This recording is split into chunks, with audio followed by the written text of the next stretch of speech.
Good afternoon. In accordance with Sections 45 and 53 of the Planning Act, this meeting of the Committee of Adjustment of the City of Toronto is called to order. The Committee of Adjustment considers applications for variances from the provisions of the zoning that applies to property, permission to extend or alter lawful non-conforming uses, and consent to sever property to create new lots. We acknowledge the land we are meeting on is the traditional territory of many nations, including the Mississaugas of the Credit, the Anishinaabe, the Chippewa, the Haudenosaunee, and the Wendat peoples, and is now home to many diverse First Nations, Inuit, and Métis peoples. We also acknowledge that Toronto is covered by Treaty 13 with the Mississaugas of the Credit. Committee of Adjustment hearings are conducted in a hybrid, in-person, and virtual format. Some applicants and participants will make their submissions in person, and others will participate virtually by electronic means through WebEx. The meetings are also streamed on the Toronto City Planning YouTube channel, and anyone wishing to view the hearing may watch on YouTube. Those who want to participate virtually and have registered in advance will be connecting with their computer, tablet, smartphone, or telephone, and have the option of participating via video or audio only. All virtual participants will automatically be muted on entry. When your item is called, you will be unmuted by the moderator, one person at a time. We ask that you also mute your devices until you are called on to speak. Those participating by video appearance will be temporarily upgraded to panelist when your item is being held. During this time, your camera will be enabled. You will only be visible during your 5-minute allotted speaking time. At all other times, your video will be disabled and you will be reinstated as an attendee. For both in-person and virtual participants, Committee of Adjustment will share presentations submitted in accordance with the written submission deadline. Those participating through WebEx are not allowed to use share screen or any other panelist controls during a video appearance. The host will remove you from the panelist role if you fail to respect this instruction.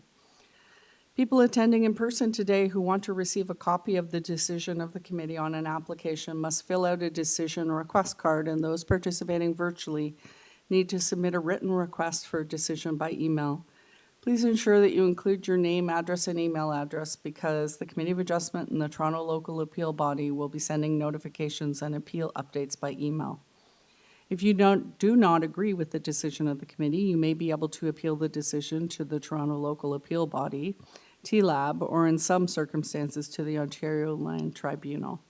However, the provincial government amended the Planning Act and generally removed rights of third parties to appeal Committee of Adjustment decisions.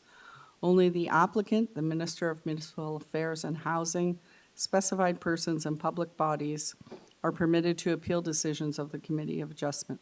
Appeal instructions are set out at the bottom of the decision of the committee. With respect to hearing procedure, I will call each item in the order listed on the agenda. Where an application is uncontested, the applicant or agent may proceed with their presentation if desired. When the committee does not require presentation, applicants are to advise the chair should they wish to speak to the committee. The committee may ask questions and/or take the matter into committee for a decision. Each speaker, including the applicant agent, will be given a maximum of 5 minutes to address the committee. I will comment when you are reaching the 5 minutes. Any presentation or other materials you wish to submit to the committee must have been emailed in advance of the hearing. Staff and committee members cannot accept materials at the hearing. When addressing the committee, please state your name and address. Please remember to confine your remarks to the matters outlined in the application. The applicant or agent will proceed first and will make a presentation to the committee.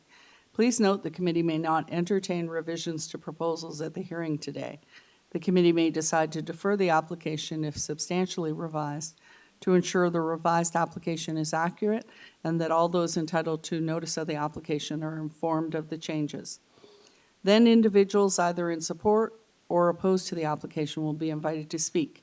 Generally, we first call on speakers in the hearing room and then those participating through WebEx.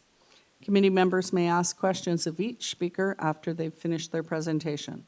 When all speakers are finished, the applicant agent has an opportunity to rebut only those issues that were raised by the speakers. This will mark the end of the discussion. The application will then be taken into committee for a decision.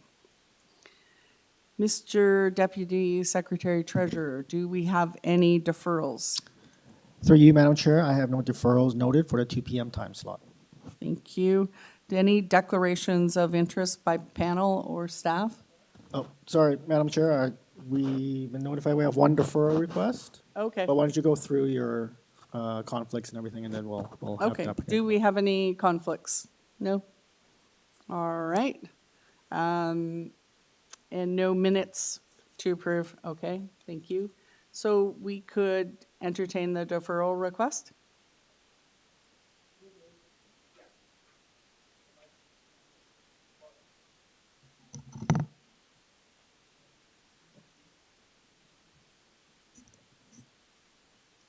Welcome. Which item are you here for? Which is? What's that? Oh, number 16? Okay, item 16. And your request for deferral is per, why?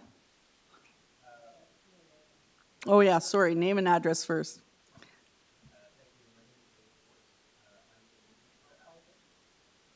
I don't think your microphone's on. Does that work? Yes. Perfect. Okay. David Morse, agent to the applicant. My address is 3 Church Street, Suite 200, Toronto, Ontario, M5E1M2. Thank you. And the reason for the request? We just need to request a deferral because we had uploaded a revised zoning waiver on February 25th, but the notices went out on February 21st, and we had to change one of the variances. So they're not currently reflected in the notice today. All right, thank you. Do we have anybody that was here for this? We do have some residents. Is there anyone in the audience that's here for this item? Okay, thank you. All right, sir, could you step down and we'll just hear from the applicant? It's just regarding a deferral. So the applicant's requested a deferral. So if you could just come forward and let us know if you have any concern with the deferral. Your name and address first. Harold Wadlinger, 5444 Yonge Street, and I have no issues with the deferral. Thank you. And I assume the other people, there's no one else here in the audience on this, so the other ones must be online. Oh. Thank you. Sorry, I have a hearing impairment, so That's did I okay. understand it's about HOUNSLOW? Yes. Yeah. And they've requested a deferral of the application. So to not, for us not to consider it today, but on another day. Do you have any concerns with the deferral? Yeah, because I would like to have it done today. Okay. Your name and address Yeah, first? it's Priska Hasler, Okay.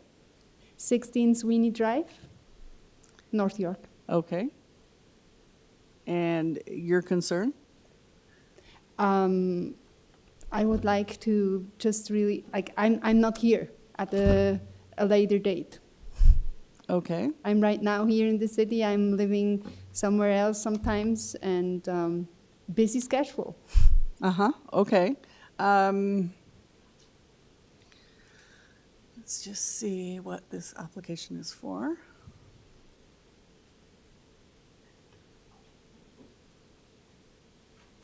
Okay, so these are revisions to a previously approved application for apartments. So could you tell us the nature of your concern then? Yeah, so I have a condo at the house just, or at Royal Arms, and it would affect the value of my condo, and I would consider to sell it the sooner than later.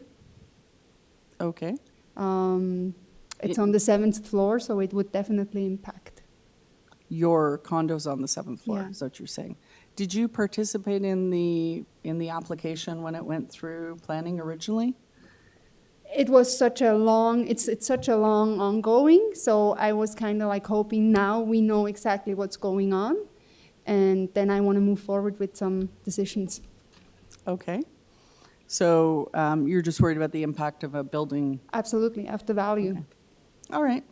And it would, it would impact everything, like the sunlight, it would impact the view and so on, right? So I would just really like to have an update so I can, I'm a homeowner, so I'm like, I would like really to know, to make a decision, to make another investment and to sell it. Okay. Does anyone have any questions of this resident? Mr. Nipfel? Good afternoon. Do you understand the reason that the applicant's asking for a deferral? No, Okay, the list of variances that he provided to us, there's one missing. It was a mistake. And he needs to add that variance to the list of variances to be considered. So his reason for deferral is so that we have a full and accurate picture of what he's proposing. Otherwise, without that extra variance, we won't have a full picture of what it is he's trying to do. So does it help you to understand that he wants to, I gather, clarify with an additional variance? Does that help Right. you at all? so then to your question, yes, I do understand. And I don't know exactly where the mistake was done, but by all respect, I still would like to go. Okay. Okay, thanks. All right, thank you. Do we have another person online?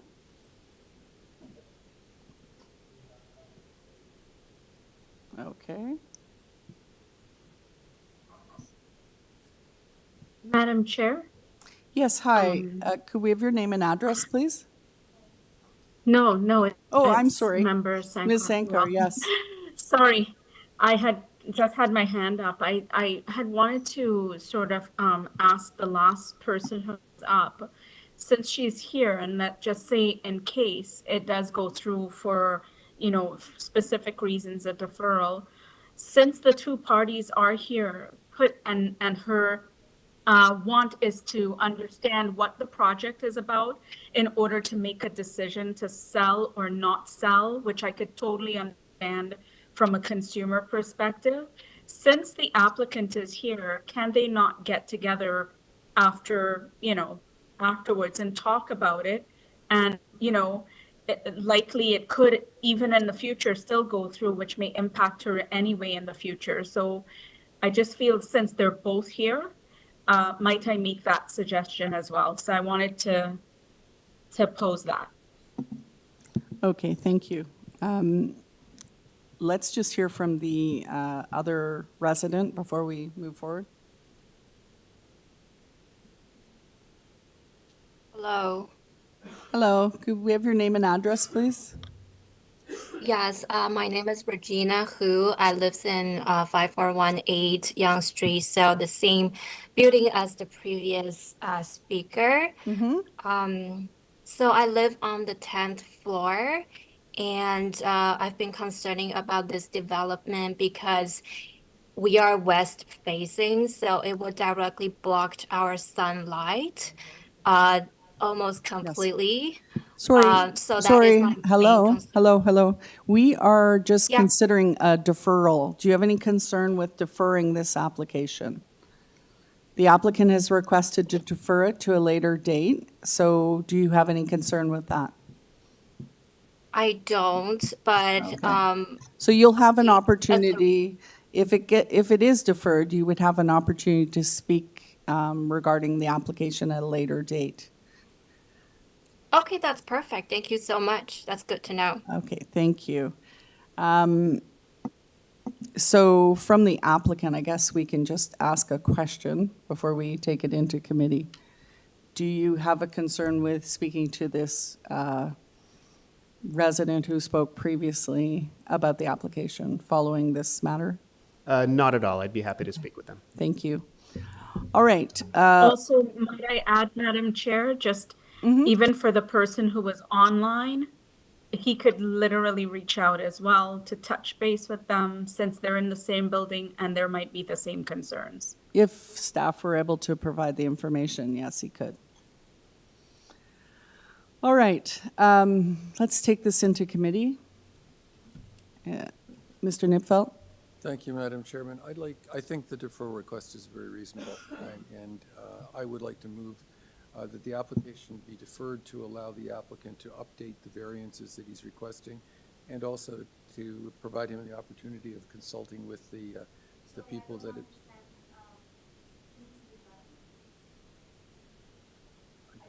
She can't hear you, maybe. Oh, okay. Can you hear now? Okay.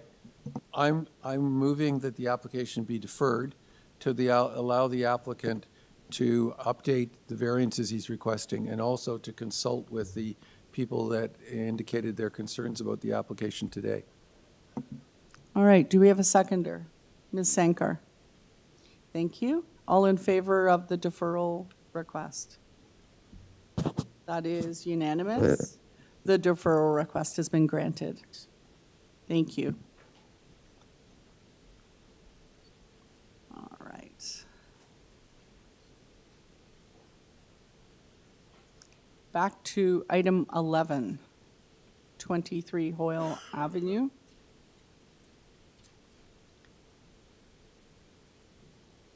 This is an application to construct a new duplex and was previously deferred from October 10th, 2024. We have variances for height of side exterior main wall, front yard landscaping percentage, roof eave projection, vehicle entrance through main wall of a residential building, area of a platform, south side setback of a platform, and north side setback of a platform. On file, we have minutes from previous meeting, survey, plans, a revised site plan of March 13th, a presentation, Metrolinx memo, urban forestry memo, Councillor Chernos, a letter from Councillor Chernos, 8 letters of objection, petition. 8 letters of objection. We have a petition signed by 57 residents, and a previous agenda package. We have the previous agenda package from October 10th, 2024, late correspondence from community planning, and the applicant. Do we have the applicant with us?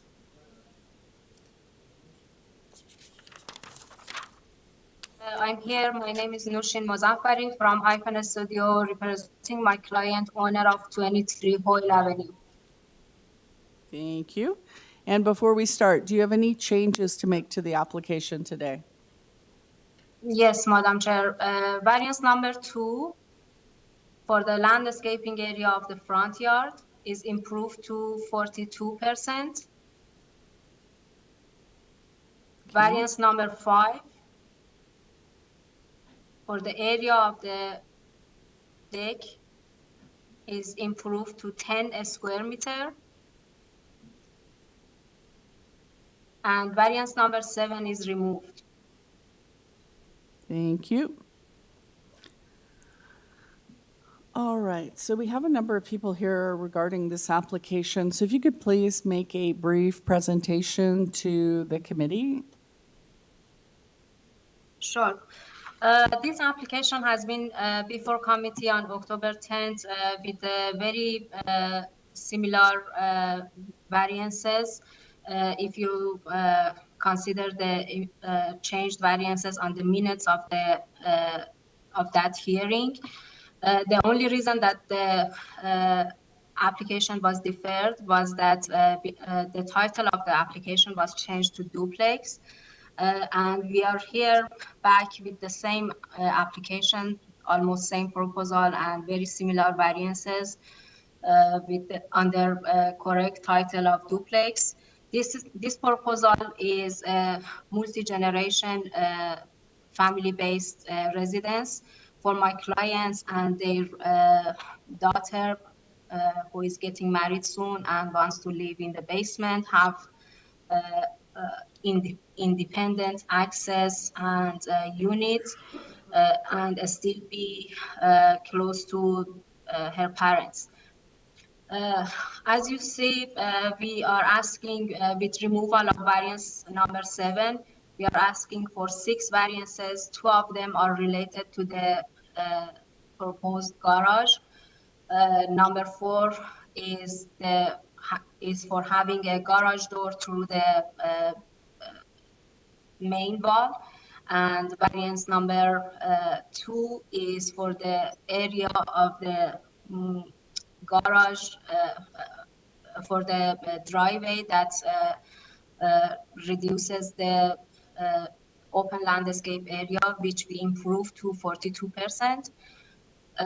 Two other variances, number 5 and 6, are related to the rear deck that is improved to 10 square meter for the area of the deck, and the setback of the deck to the north side is removed, and to the south it's 1.05. If the staff can kindly open up the revised drawings submitted to committee dated March 19. It's already uploaded on the, yes, this one. If you can go to the third page and take a look at the site plan. Next one, please. Yes. The main variances are related to the rear deck that is shown with yellow color. The area is reduced to 10 square meter. On the south side that we have a variance for the side setback. We are also proposing 5-foot height privacy screen, and the setback of the deck on the north side is removed. And as you see, this is a very small area that only provides access to the rear yard. With this size, only 6 foot wide platform, it's not even furnishable, and it's not a place for gathering or anything. Just the access point to the huge rear yard that the proposal has. And at the front, the blue portion is the actual proposed driveway with 10-foot wide driveway, and the red part is the right-of-way that is not that won't be used by my clients getting access to the integral garage, but that red portion, which is 20% of the driveway area, is still calculated as a driveway portion, and that's why we have this variance. I think this is a very straightforward application, very modest, and we worked hard with the planner of the case to improve the variances, and on their revised staff report, they are supporting this application with the modification that I mentioned. And also we had meetings with the neighbors, discussions with the adjacent neighbors, and the main concerns of the adjacent neighbors was about the rear platform, which we improved to the best situation. I would be happy to answer any questions Thank you. that committee may have. Mr. Nipfel. Thank you, Madam Chairman. Could I just make sure that I've got your revisions correct? The drawings that the people that have called in have the rear deck going over the stairway that goes into the basement. I gather the deck is now cut back so that it doesn't extend as far to the north. Is that correct? Yes. The setback of the deck to the north, the required setback is almost 6 feet. The original one was 3 feet away from the property line. Now we have that 6 feet setback that is shown with red dimensions on the site plan and also next page. So now not only the setback of the deck on the north side is improved, also the projection of the deck is reduced from 14 feet to 6 feet. So the width of the deck is only 6 feet now. And you mentioned that there's... That's how we reduced the area of the deck from 27 square meter to 10 square meter. You also mentioned there's a privacy screen. On the original drawing, there was a 6-foot high privacy screen on the north. do I understand that you've now got, you don't have a privacy screen on the north side of the deck, but you do on the south, is that correct? Exactly, because we don't, because the deck doesn't extend to the north side and it's not even close to the property line anymore. Yeah. That's why we don't think it's necessary to have it there. But if the committee decides that it's appropriate to have the privacy screen on the other side as well, on the side of the stairs landing, we are okay with that as well. But for now, we are proposing the privacy screen only on the south, Yeah. that we have less setback to the property line. Okay, I just wanted to clarify I got it right. Thank you. Any other questions of the applicant? Mr. Allison? Thank you, Madam Chair. I just am a little confused. The site plan drawing that we're looking at on the screen, is that in our package? Or is that had been updated? Is this being shared by the applicant? I think it was put up on the screen. Was it part of the presentation? The one that is in the package is March 13th, but the applicant made reference to one March 19th. Yeah, I see a C of A. The revision for March 19 is already sent to the committee yesterday or a couple days ago, and it's uploaded on AIC. And both pages of this site plan and the colored version on the next page are already provided to the public. Sorry, and that site plan is dated, the most recent one? 'Cause I have one March here. 19. March 19th? Yes, this one. Received by committee March 19. Okay.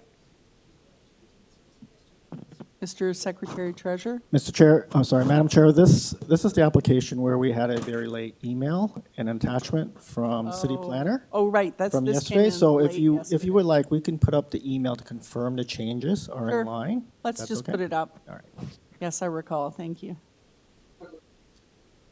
Yeah, I see March 19th on the drawing. It's the 20th today. So is there any issue with this coming in? It was sent to us late yesterday, Okay, but, yeah. all right. I think it was sent yesterday No, they did morning, not. and also the planner has submitted a revised staff report, which is up on the screen right now. And I have mentioned exact same changes on the variances. The difference is that we made these improvements after back and forth with the neighbors, and the only time that we could meet the neighbors was only this Monday, which is Monday 17. And after that meeting, we revised the drawings to address the concerns of the neighbors for the which was mostly related to the rear deck. And as you see, the modifications are very minor because the main building is not changed in anyhow, but only the front landscaping and the rear deck are changed. All right, I just want to make it clear to the residents who are here today and or online that there have been 3 variances, changes to variances in the application. One is for the front yard landscaping to be increased from what was requested was 37.7% to 42. You just took it away from me, now I can't read it. The area of the platform has been reduced from thank you, from 27.16 square meters to 10 square meters, and that the variance number 7, which was regarding a north side yard setback to the deck, has been removed because the deck has been presumably downsized. So I just want everybody to know that going into hearing from the residents. Little last minute, I believe it is on the AIC now, but that would have been late changes. So I think, are there any other questions? Madam Chair, since these changes on the rear deck are the result of our meeting with the adjacent neighbors, they are very well informed and aware that but that we are going to improve the application in regards to the rear deck, which was their main concerns. And basically, 3 of the original requested variances was related to the rear deck. Now we have removed 1 and improved 2 of them, just in response to their concerns. So they are pretty aware of this situation. Right. Okay, thank you. I just wanted to clarify it for any residents that might not be the adjacent residents, because they wouldn't know that. Mr. Nipfel. Thank you, Madam Chairman. Again, for the residents that are going to comment, I wonder if the applicant might explain to us how the increased landscape was achieved in the front yard, because if I'm a resident and I've got the original plan, I would like to know what changed, and I think that would be reasonable clarification to ask of the applicant. If staff could put up the latest site plan, please.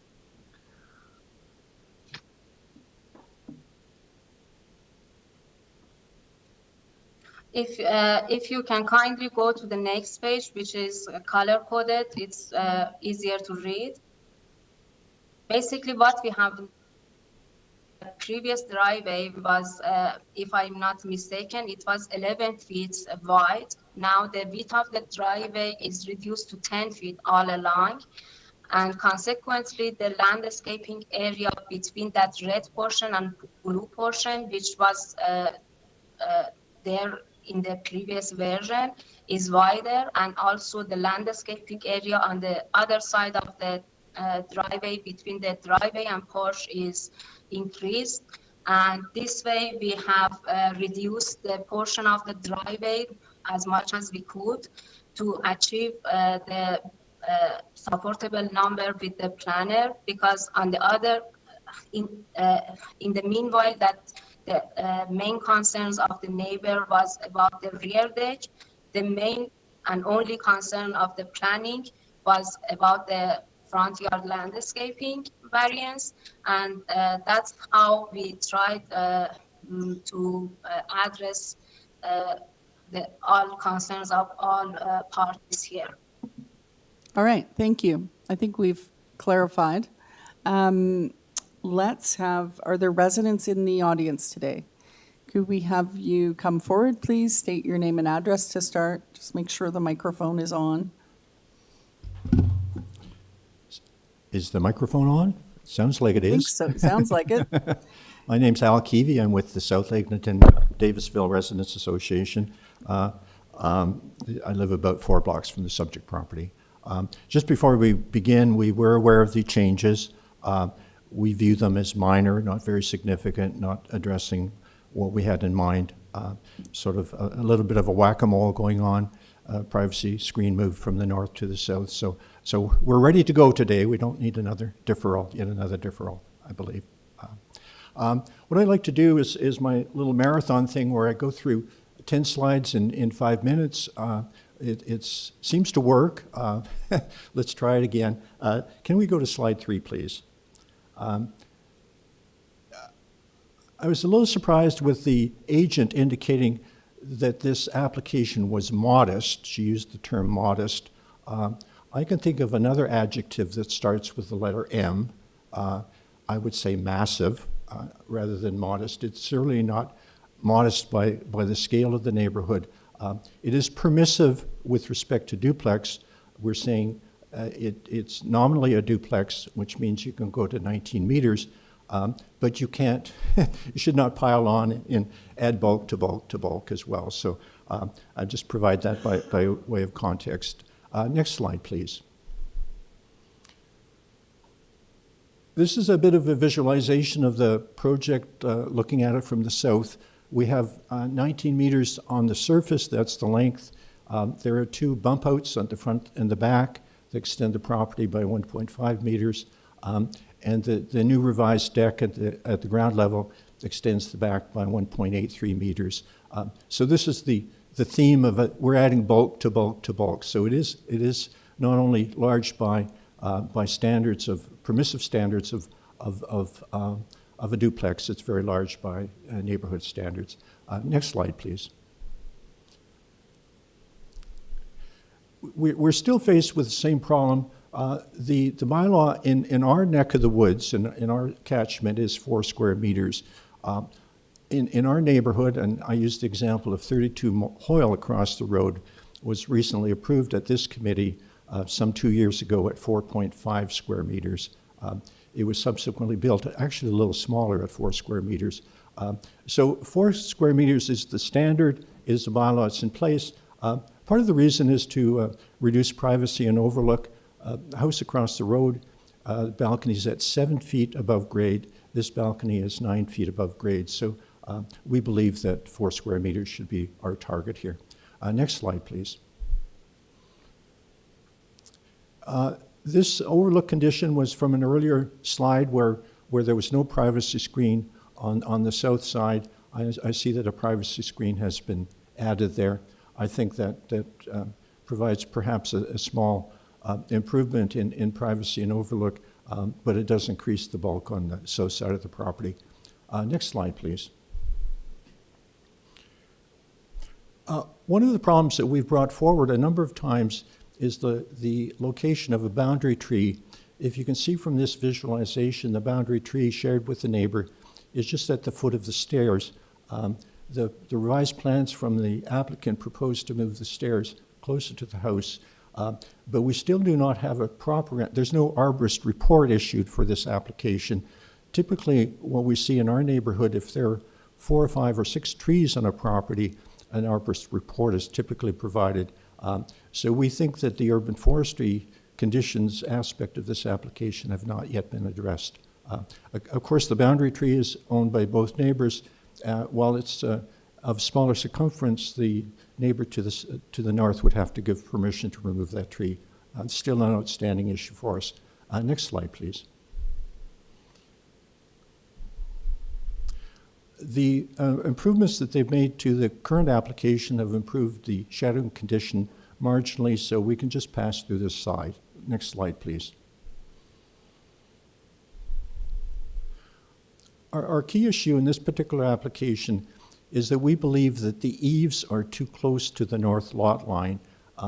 The bylaw, if you look at the text of the bylaw, it's a little confusing.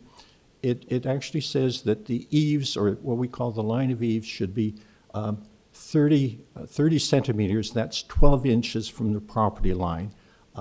What the applicant is proposing that line of eaves be extended to 0.05 centimeters, 0.5 meters. That's 5 centimeters. That's 2 inches. So they're asking for relief. The bylaw says you have to build the line of eaves 12 inches from the property line. The applicant is asking for it to be 2 inches from the property line. That presents a whole pile of additional conditions. One is, how do you install the eaves trough without getting a vertical trespassing condition? We believe that would raise the issue as a civil matter. But more importantly, the problem with mansard roofs is that they they shed a lot of water, so you have storm runoff. In the winter, you have snow. Oh, am I at my time? You okay. have, yeah. Okay, let me just finish off. We believe that the eaves condition has not been resolved. The committee should not put the client and the applicant or the owner to the north into a civil dispute matter around a trespassing issue. Thank you very much. Thank you. Any questions of the resident? No? All right. Next. Welcome. Hi, thank you. Athanasia Palace, 21 Hoyle Avenue, Toronto, Ontario, M4S 2X5. Thank you. Good afternoon, esteemed members of the committee. Thank you for the opportunity to speak today. My name is Athanasia Palace. I was born and raised on Hoyle Avenue and own 21, where I've lived for over 20 years. I'm here to express concerns regarding the proposed building plans for 23 Hoyle Avenue, my neighboring property to the north. This matter was originally deferred by the committee because, in response to strong neighborhood objection to the exaggerated size of the single-family home proposed, the owners suddenly changed the designation to a duplex without notifying the neighborhood. The committee chair strongly suggested the owners and architect engage with neighbors before resubmitting, but this advice was ignored.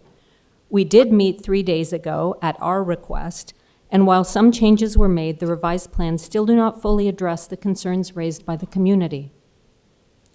While it's unclear whether the new plans even meet the requirements of a duplex designation, the proposed building is 19 meters length, which is allowable for duplexes. However, with the large bump out, the total length would extend to 20.5 meters, much longer than the other houses on the east side of Hoyle Avenue, which are consistently 17 meters.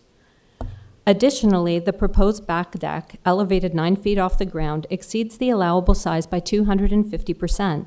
The bylaw permits a deck size of 4 square meters. The owners are requesting 10 square meters. While the deck size has been reduced from the original plan, it is still too large when considering the applicant is also asking for the extra length and bulk allowed an unprecedented duplex, plus the added bulk of a pop-out, plus the added bulk of a deck 2.5 times the permissible size. The bylaw intends for a small walkout to a patio below, not a large intrusive sitting or eating area. Though a frosted glass wall might address privacy, when coupled with the added building length, which extends far beyond the other properties, and a smaller setback, it would add to the tunnel effect in my backyard, basically increasing the bulk of the wall to 20.8 meters. Variant number 6 requests a side yard setback for the balcony of 1.05 meters instead of the 1.8 meters allowed in the bylaw. Keeping the setback at 1.8 meter would help reduce bulk and would reduce privacy and overlook issues. Please note, a recent request to build a comparable patio at 32 Hoyle was recently rejected by committee. The applicants were allowed 4.5 square meters, which is still more than the bylaw, but more reasonable. I share a right-of-way driveway and backyard access with 23 Hoyle. I believe the design to locate the proposed basement unit entrances along the right-of-way easement and the backyard fails the desirability test, as it raises significant safety and privacy issues. It would result in occupants, visitors, canvassers, and delivery personnel frequently using the narrow space between our homes, potentially at all hours of the day and night. Anyone accessing the apartment would have access to my backyard. Strangers regularly entering this space is a source of significant anxiety, especially as a woman living alone who has had burglaries in my backyard. This situation compromises my sense of security, while also causing unnecessary noise and disruption in what should be a peaceful and private environment. I ask the applicants to address these concerns here and commit to protective measures such as installing motion detection lights and a gate and fencing. I'm also concerned about the proposed mansard roof and its potential to shed ice onto my bungalow. Ice damming is a known issue with this roof style. Given the distance from the towering new build to my smaller bungalow, sheets of ice will fall with great force, causing significant damage to my home and posing a hazard in our shared driveway.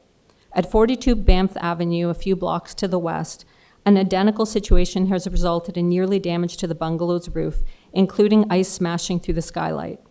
To mitigate this foreseeable risk, I strongly request that snow rails or similar technology be installed. Furthermore, the Ontario Roof Building Code states, if a roof is situated over a public walkway or driveway and has a slope of 10, 12 or higher, snow guards must be built. Theirs has a high-pitched roof of 2012. Finally, the applicant has submitted a tree protection bylaw declaration regarding 2 protected boundary trees located on our property line. The owner has not discussed this with me. For the record, I do not consent to the removal of these healthy, beloved trees. In closing, the requested bylaw variants do not align with our neighborhood standards and would set a concerning precedent for future developments in the area. I urge the committee to reject variants number 5 and number 6. Thank you again for your time and consideration. Thank you. Any questions for this resident? No? All right, thank you. Thank you.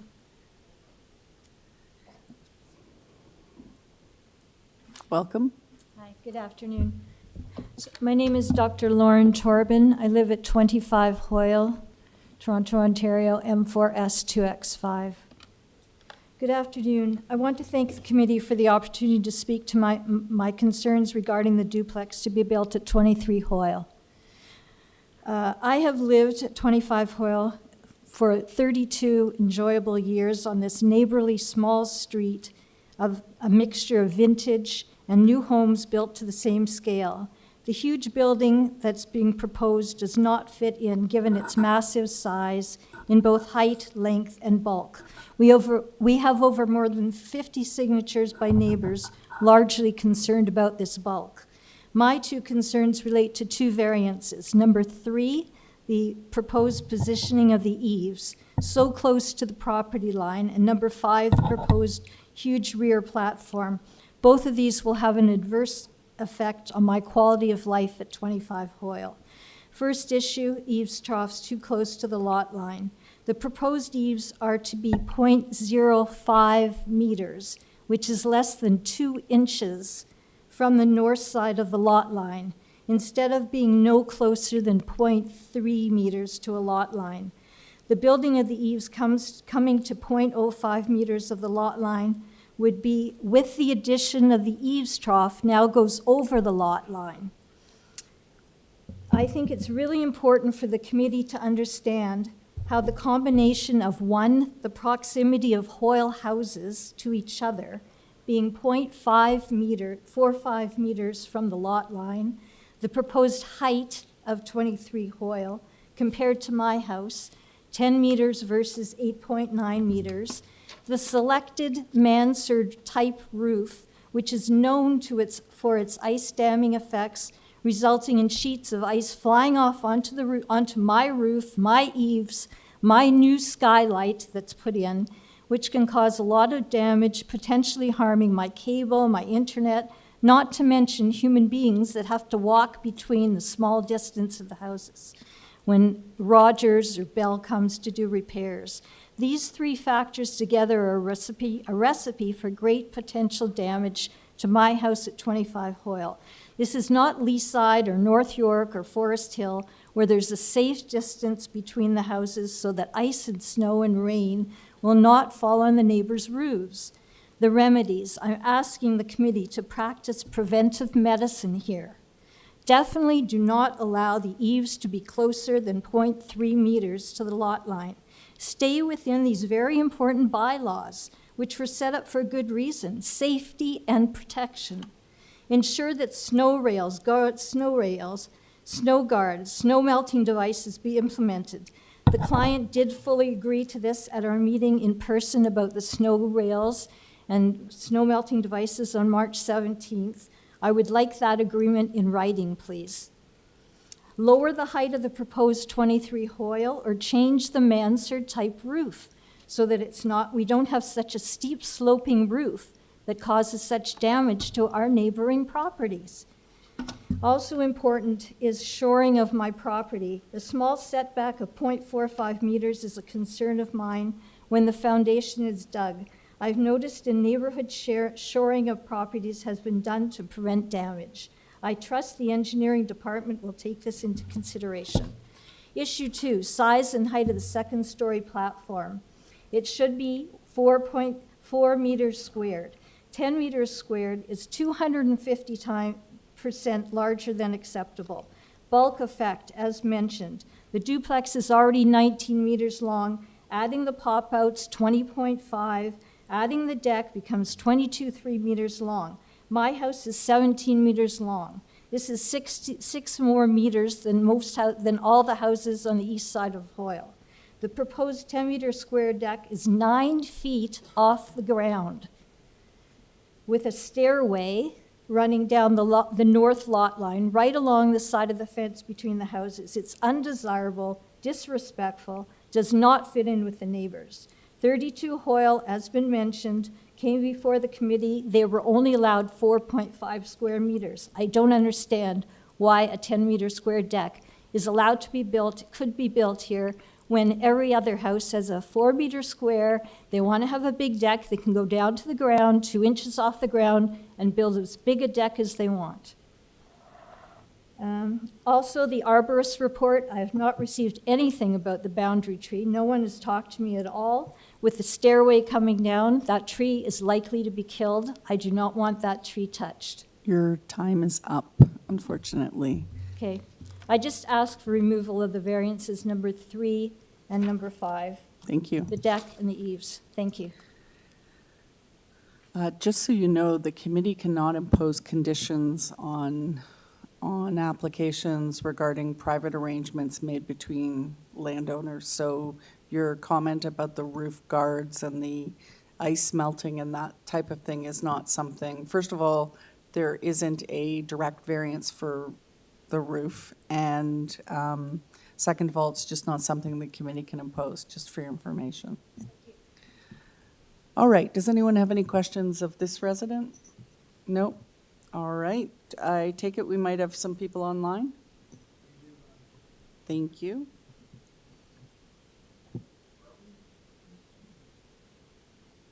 Ms. Broughton?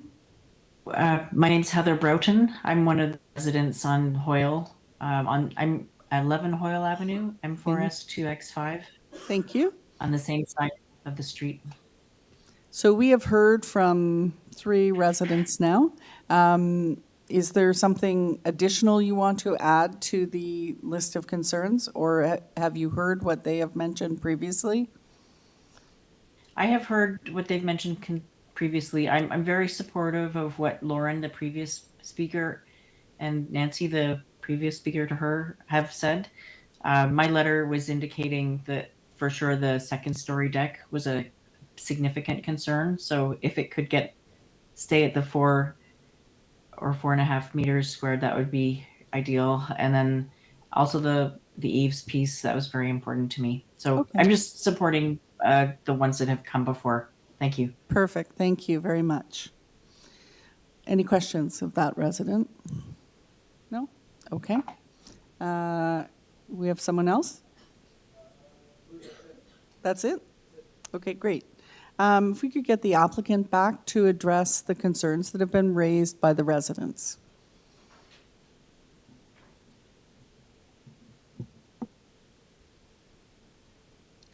Hi, and thank you from the neighbors for sharing their concerns, which we already heard and tried to address.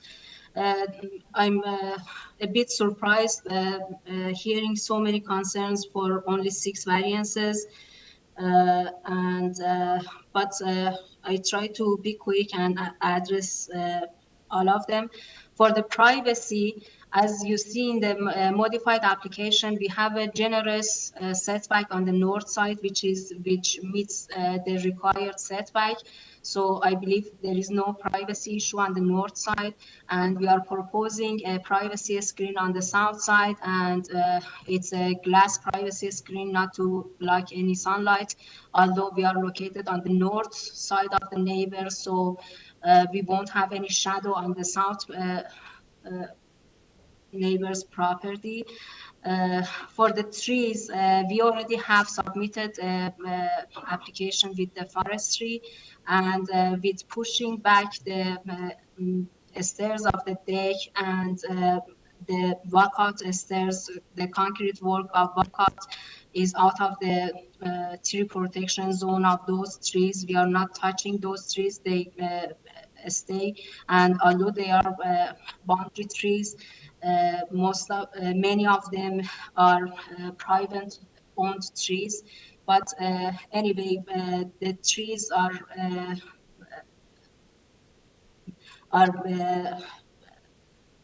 made sure to be protected, and we already have a proper application with the forestry. For the eaves, if you go to the roof plan of the drawings, I can show you that from the setback of the building, the existing situation even has the same setback, and the setback of the building is not a variance. From that 1 foot 6 inches setback, we have 1 foot roof projection, very limited roof projection, and then we have considered 4 inches for the gutter, which is very generous, and consider all those items, we have 2 inches setback to the property line. And this is already including the gutter. It's not like what the neighbor said, that with the gutter, it goes over the lot line. And as you know better than me, it's the same case with all narrow lots. Even on the picture that the neighbor showed from the side yard between the 2 homes, the existing home, this exact same situation happens on the neighbor's side as well.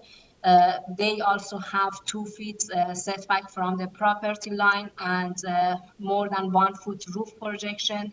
So the distance of the roofs and eaves and gutter for their side is very similar to what we are proposing. And as I said, it's a part of character of neighborhood in these neighborhoods that contain narrow lots. Yes, we did discuss and consider items like providing a snow melting and a snow guard to make sure that the limited space between the homes doesn't cause any problem. And for the deck, as you see, we have a huge rear yard, and even more than the length of the building, we have a proposed rear yard. And this 6 foot wide deck, which is not furnishable, which is not, it's just an access point to the rear, is very limited, considering the space that my clients can have at the rear. And it's just an access point to the rear deck. We heard the concerns of the neighbors that this is the way that these homes are built, and they all have a small access points, and they have the patio on ground or a low deck very close to the ground, and we did the same. For the right-of-way, the right-of-way is supposed to have to be cleared and provide access for those adjacent neighbors for the pedestrian access or driveway access, which is fully occupied with firewoods and bins and garbage bins of the neighbor, which not only passes the desirable test, but also it's not even legal to occupy a legal right-of-way, which should be available and ready to use by both neighbors. The setback of the building is not a variance, and even the existing situation has the same setback on north side. And on the south side, we have a right-of-way that we are keeping for sure. And on the south side, we have 2 meter distance between the 2 homes, more than 1 meter setback to the property line. So eaves and snow and ice is not a concern on the south side. And on the north side, as the picture that the neighbors and association showed indicates, it's the exact same situation with the other neighbor as well. And considering the fact that none of these factors like height, length, width, front yard, front setback, rear setback, side setback, any of those is not a variance. Yes, I believe this is a modest application, not massive. This is what bylaw allows, and we are asking for very minor deviations from bylaw on the items that are very limited, like having a vehicle entrance through the front main wall, which all new builds in the neighborhoods have the same variance. The same item generates the landscaping area for the front yard, which we improved to the best number that we could. And I believe this is a modest variance, modest application, and the planning also is supporting the application, considering all the character of the neighborhood and all the activities that is happening in the neighborhood. Thank you. Any questions for the applicant remaining? No? All right, let's take this in. Oh, sorry, Mr. Kipu. Yes, I would like to know if there is any, the neighbors have indicated a number of properties whose applications were denied. I would like to find out from the applicant's agent if there are properties with a similar size, a size similar to what they are proposing in the area or in the neighborhood, please.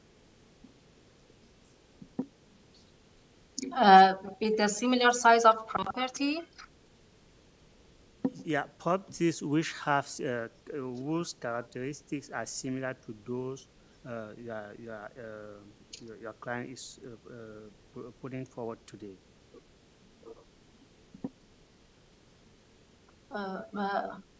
I'm not really aware of that because I don't have a up-to-date record of all the activities that is happening in the neighborhood. But if you take a look at the location plan, it almost shows what buildings are newer. For example, based on what I see on the location plan, I guess 48 HOYLE, which has a bigger length, or 14 HOYLE. These are new applications. If you walk through this street, there are many, many new homes. Just across the street, 32 HOYLE is still under construction and was approved recently. We have seen all those applications. Not only us, also the planning has compared our application with all the new developments in the area, and they all have the similar variances because, as I said, for example, one of them is just to allow a garage door through the front main wall, and these are narrow lots, and we are very, very familiar with this neighborhood. We have other projects on Sudan, Man Street, Man Avenue, and we are very familiar with the character of the neighborhood. All right, thank you. Let's take this into committee. Anyone want to start the discussion? Mr. Nipfel. Thank you, Madam Chairman. I have some very serious reservations about variances 3 and 5, and I'd like to thank the neighbors for their presentations. They were very helpful. I'm not persuaded that variance 3 is desirable, and I do think that it is introducing a difficulty that needn't be there. So I would have difficulty supporting variance number 3. With regard to the deck, the proposal is to make a deck that's a little bit smaller than was originally proposed. But as has been mentioned a number of times and is clearly evident in all the drawings, this deck is 9 feet up in the air. So even at 10 square meters, it is a big intrusive element that actually positions people to overlook properties on either side. So in that regard, I frankly don't see any merit in the variance number 5. I think the bylaw should stand at 4 square meters. I also share the concern of one of the neighbors, and looking at the plans, I had similar concern. Access to the bottom unit is only from the backyard. And I know it was the lady that was concerned with privacy and safety. There is then the need for people to go from the street along the side yard and to the backyard in order to get access to that bottom suite. Although it's being designed, I gather, as a suite for a member of the family, it needn't actually stay that way, or it might not actually evolve that way. And if it's a separate unit, access to the rear of the building as the only access to that suite, I think does introduce some safety concerns. So at this point, I would not be able to support variances 3 and 5. Thank you. Mr. Allison. Thank you. I share Mr. Nitville's comments.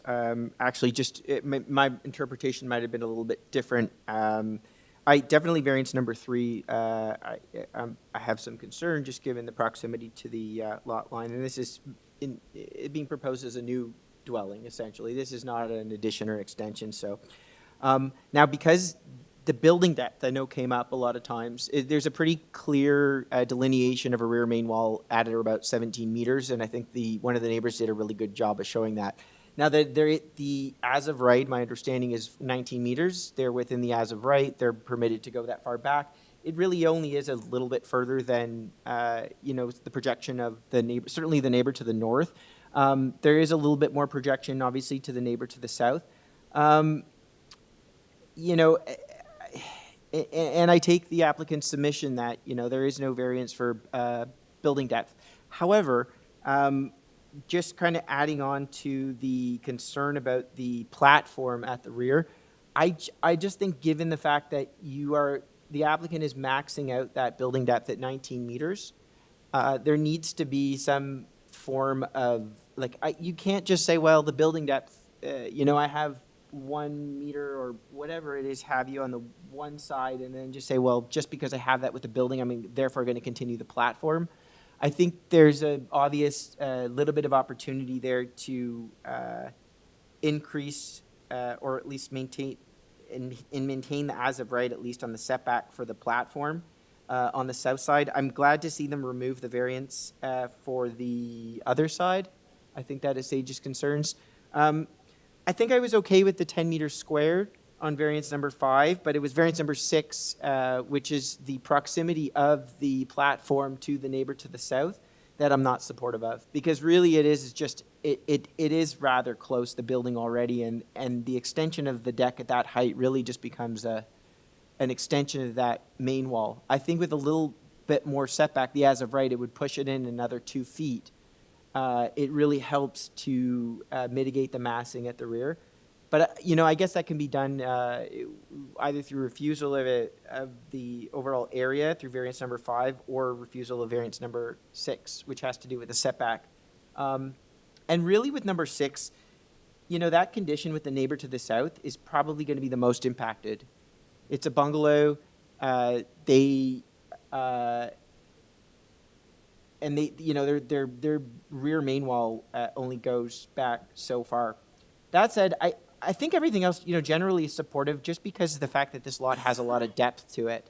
If we were looking at a shallow depth in the back, I think there'd be a lot more problems. But I think there's room on the lot overall generally to, accommodate the massing.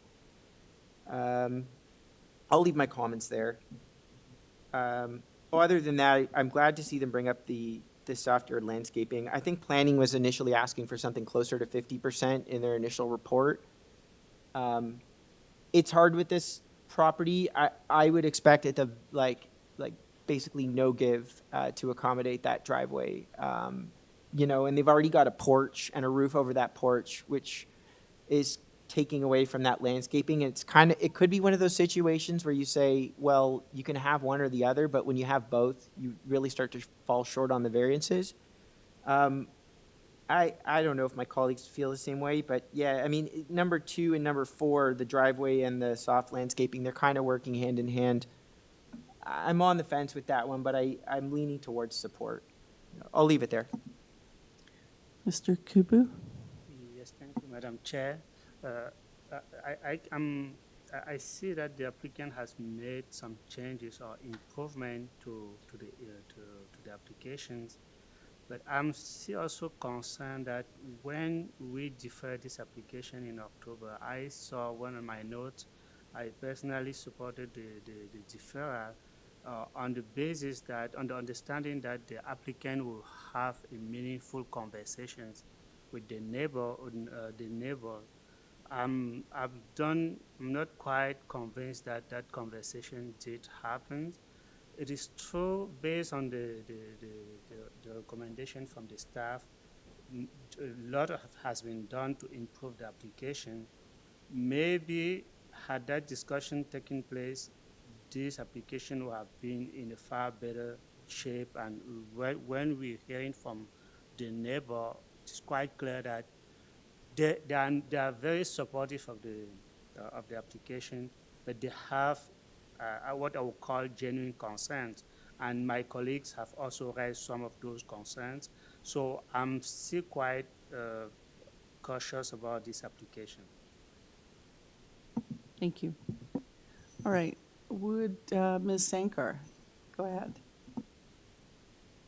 No, it's just echoing what everyone else has said, and I see that, you know, everyone has a bit of a different take on the different variances, which really leaves me thinking, you know, it's like there's several aspects of this that's not being supported whatsoever. And I just, you know, I go back to the same saying, I know what the purpose is, you know, you want a multi-generational, you know, housing unit for someone, but maybe this is too little house for the type of objective that you want. And maybe, you know, you should be looking towards purchasing something, you know, or doing something with, you know, amassing that you've got that could be explored for multi-generational housing. I don't feel that this is it.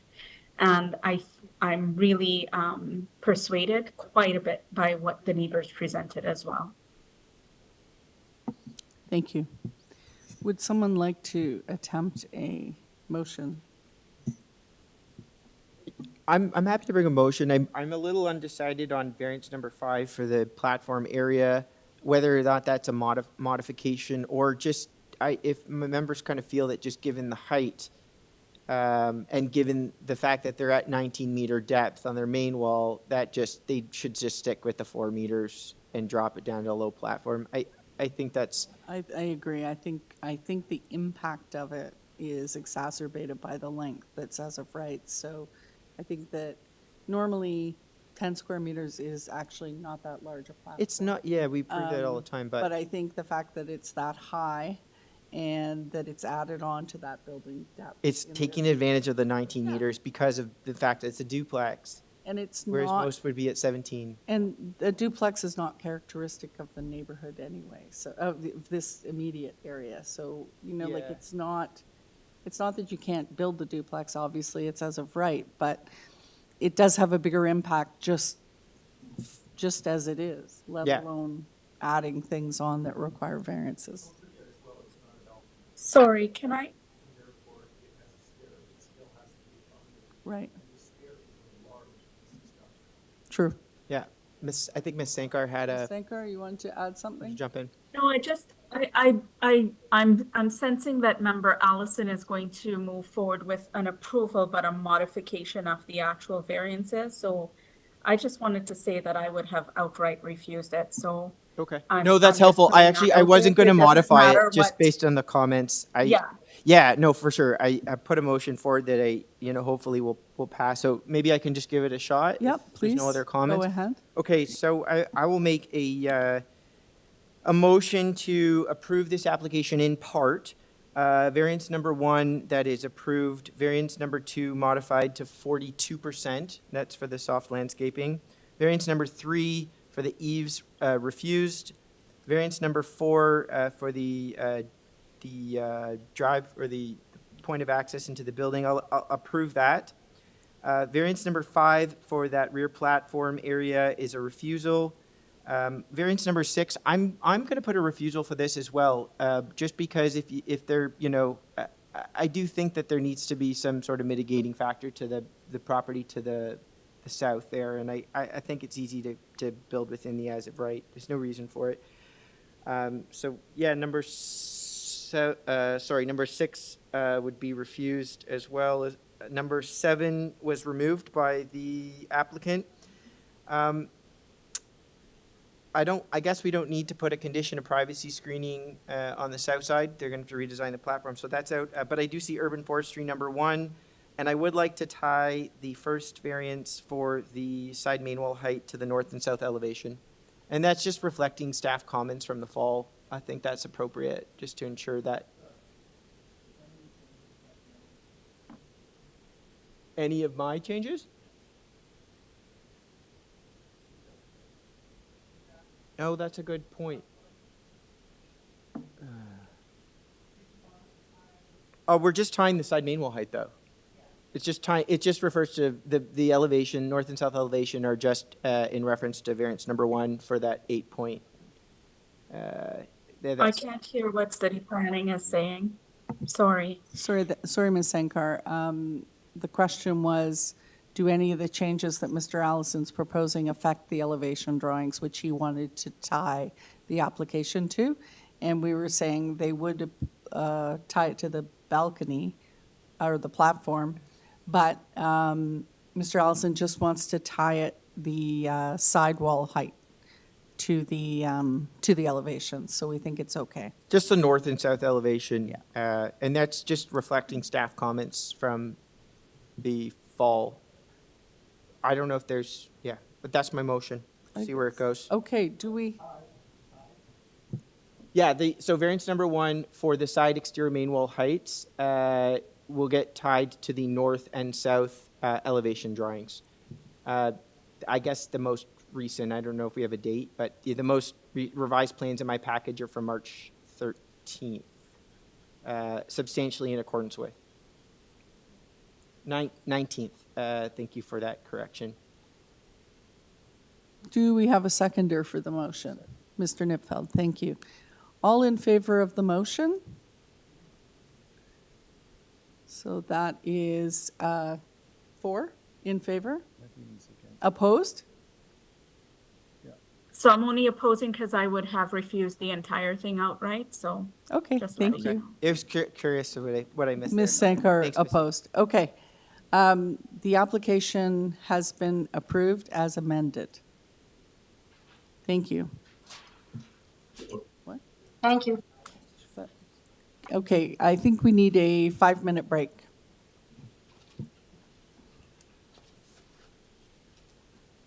Moving right along. We'll catch up.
right, we are back.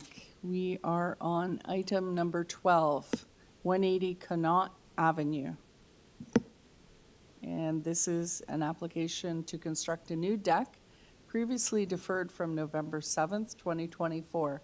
We have variance for coverage of a deck, area of a platform at the second story, lot coverage. And on file, we have minutes from the previous meeting, survey, plans, a community planning memo, and the previous agenda package from November 7th, 2024.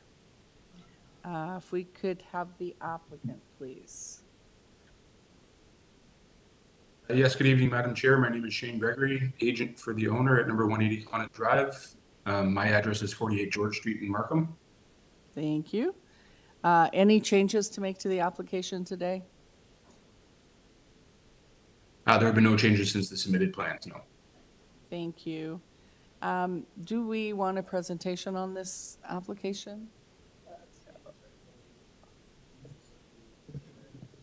Maybe you could explain, yes, maybe you could address the community planning report, but also what has changed since the previous application? So it's up on the screen, Madam Chair, if you want to see it. So it's the variance number 2. Okay. So Mr. Gregory, do you want to just give us a brief explanation of why, just briefly explain what's being requested? Yes, Madam Chair. Sorry, first of all, I did not see any sort of email from, I spoke with the community planner on Tuesday of this week, and we had a very good discussion so she could outline and understand what our proposal was after the changes. At that point, she seemed to be quite in favor, and we had no concern with this. I'm surprised to see that there was a report written to the committee and not privy to my knowledge.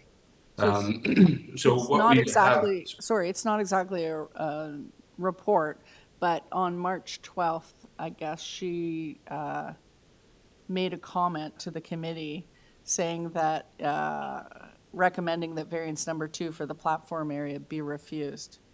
So she did not discuss that with you? no, I had a conversation with her on Tuesday, asking me what the changes were from when we resubmitted this back in early February. I had no conversation with her prior to that. So, and there, at no point did she say that she was going to be recommending any sort of refusal for any of the variances, or else I would have spoken to her much further at length about it. That's for sure. So my apologies for being caught off guard by that, because I did not realize that was going to be the case. Now with the platform area that we have, the platform area, due to it being just over 5% of the lot coverage that we're allowed, if it was just under the 5%, then we would be removing variance number 2 completely. So that's where I'm looking at this as under the bylaw as we're allowed. If the area of the deck meets the 5% of the lot area, then it's not included into the actual coverage of the lot coverage of the property, which is, I believe we're at 5.61% for our lot coverage for the deck currently. If I could have the Secretary Treasurer scroll down to the site plan, I could just explain a little bit of what the change was from the previous application, if that's okay. Yes. So the previous application, what we had was the proposed deck had gone right to the limit of the east side of the house to maintain the 1.83 side yard setback, and we had a platform off the back of that deck with the stairs going from east to west down along the back side of the deck. So what we have done is we've integrated the stairs back around into the east side of the deck, so effectively shifting the bulk of that deck over about 4 feet from the lot line. So that east side is the better part of 10 feet off lot line, with the small little platform at the top for access to walk down those stairs. So as a result, we took off about 40 square feet from our previous application, which again, the previous application we had received the community planning report the afternoon before the committee, which I know sometimes is normal, so that's fine. But so that was the reason for the deferral before. And then when we made these changes and went back through the zoning, I said we were under the impression that being that we've spoken to neighbors on both sides of it and at the rear, and we have nobody in objection whatsoever. And based on what I thought was a positive conversation I had with community planning, I thought we were in a position where this could be looked at as minor in nature and favorable for the area. So, so that's where that sits. Again, we're happy to add any sort of privacy screening on both sides of the deck if that helps. Unfortunately, we're unable. If I could get the Secretary Treasurer again, just to scroll down to the rear elevation, if you wouldn't mind. I think it's about two or three pages down there.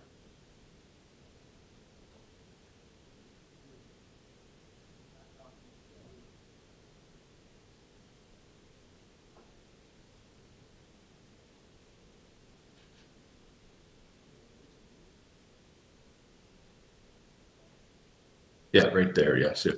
Yes. So as you can see by the rear elevation, what I explained to the planner on the phone is we would really like to be able to lower this deck another foot or even two, which would minimize the neighboring properties even more, and actually get us into a situation where the height off of grade wouldn't require us to even have the variance for the 4 square meter platform. But as you can see, there's an existing door and walkout situation that goes down to the basement here, that if we lower this deck any further, we actually require or create a situation where we don't have enough headroom to walk down the existing set of walk-up stairs there. So we've looked at different ways to pull this down, to change things around, and we felt that the best way was to relocate the stairs on the side to give a bit more of a buffer.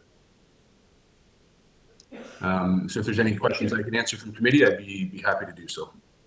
Mr. Nipfeld, go ahead. Thank you, Madam Chair.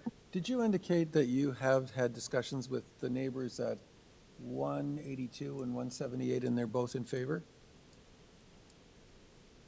We circulated letters to both of them, and there was no comment back from anybody that we had, and it was the same at the previous hearing that we had as well.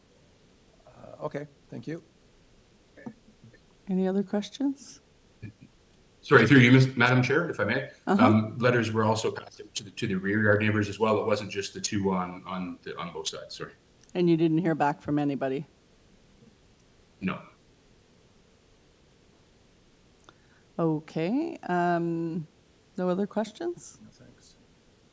All right. Let's take this into committee. Questions, comments? I know it's hard coming out of the application we just did to consider this, I would say. But I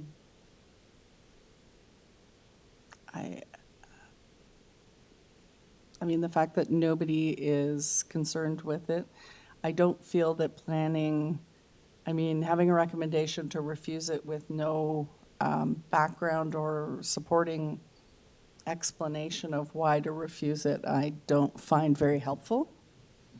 So I personally don't really have a concern. I don't have a concern with the coverage.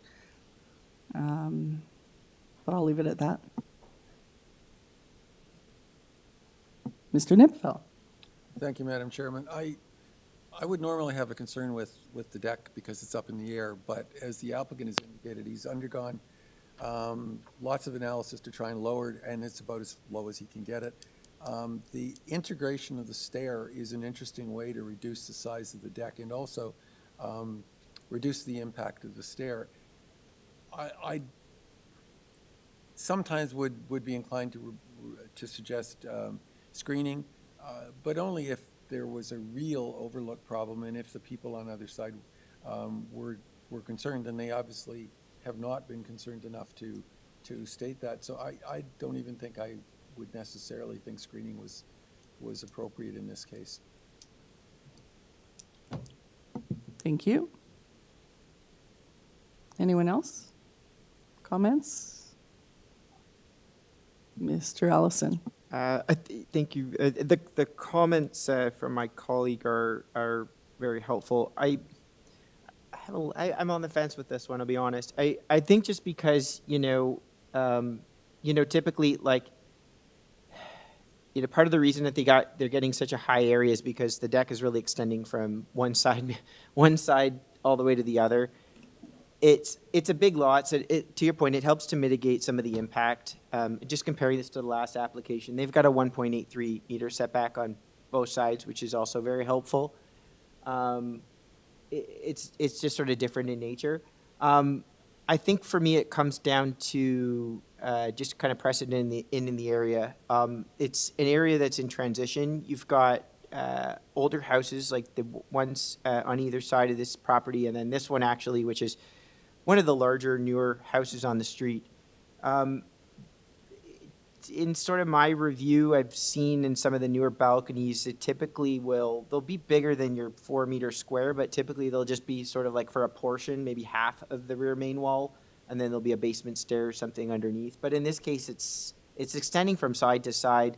There's quite a bit of overlook and privacy.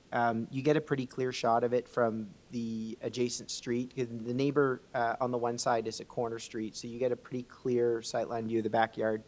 But then I'm also, conflated by the fact that you don't have opposition from neighbors on either side. You've got a pretty deep lot to help mitigate the impact. So, yeah, I'm not sure about this one, but I think the comments from both of my colleagues are helpful.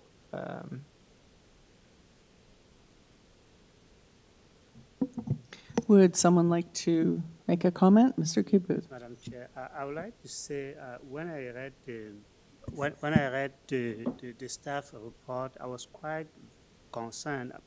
But as you already pointed out, there is no enough background from that refusal recommendation for us to be able to make a better case. In addition, we know the staff report gives us some information, but it's not determinative of the fact. So I would like to maybe side with my colleague, Mr. Niffert. His explanation seems a little bit, for me, more convincing in addition to the presentation of the representative. So most likely, I'm quite open to support this application. Thank you. All right. Would someone like to make a motion?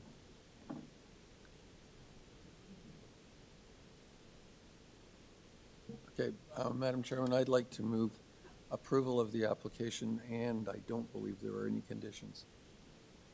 Thank you very much. Do I have a seconder? Ms. Sankar. All right, all in favor of approving this application? That's 4 in support, and all opposed? Mr. Allison. For good measure. That's fine. Thank you. The application is carried. Your application's been approved.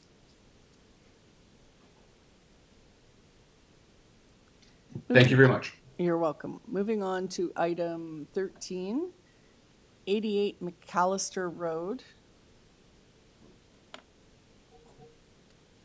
This is an application to construct a garden suite in the rear yard, previously deferred from November 21st, 2024. The variances for interior floor area of a garden suite must be less than the principal residential building. On file, we have minutes from the previous meeting, a cover letter, plans, and a community planning report. I recall this application, and it's a bit confusing when you read it, but anyway, do we have our applicant with us?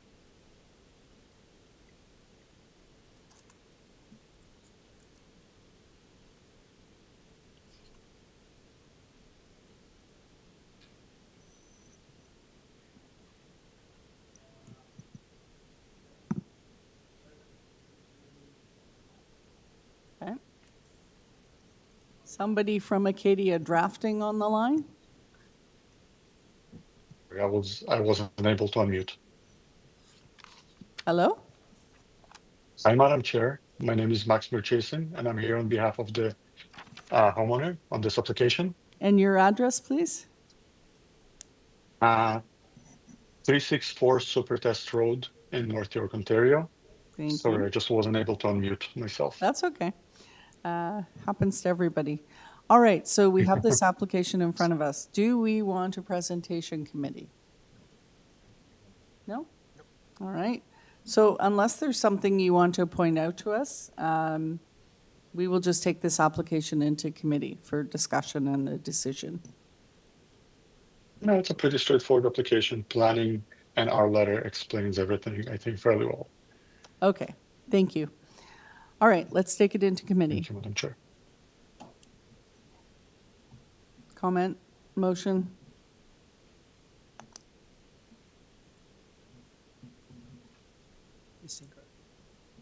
Ms. Sankar, sorry. Go ahead. Sorry, I didn't know if Mr. Kabil had his hand up. I would say go for it, but it's okay. All right. So I think that it is a straightforward application. I think, you know, the applicant is right in saying that. I don't see any issues with this. And so there being nothing that stands out, I'll put forward a motion to approve this application. And that's it as is. Thank you. Thank you.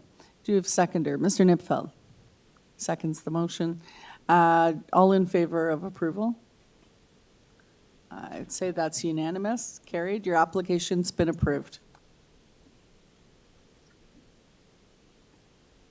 Thank you very much, committee. Thank you, Madam Chair. Have a great day. You're welcome.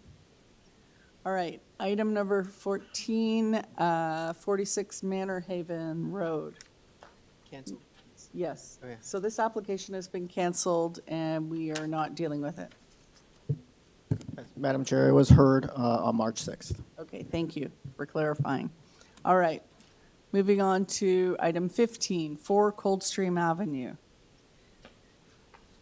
This is an application for a 2-story rear addition and new front wall box bay window. Didn't know what that was previously.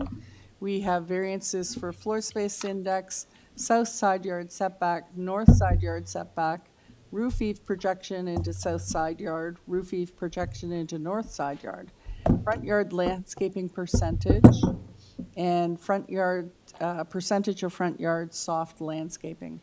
On file, we have a survey, plans, a revised north elevation, photos, zoning waiver revisions, presentation material, 6 letters of support, 1 late letter of objection from 2 Coldstream Avenue.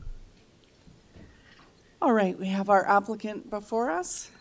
Good afternoon, Madam Chair. Meher Manias, 1 Teakwood Grove. Thank you. Sorry, your address? Number 1, Teakwood Grove. Thank you. Toronto. Thank you. And first of all, do you have any changes to make to the application today? There are no changes to the variances. It's just in discussion with the north neighbor.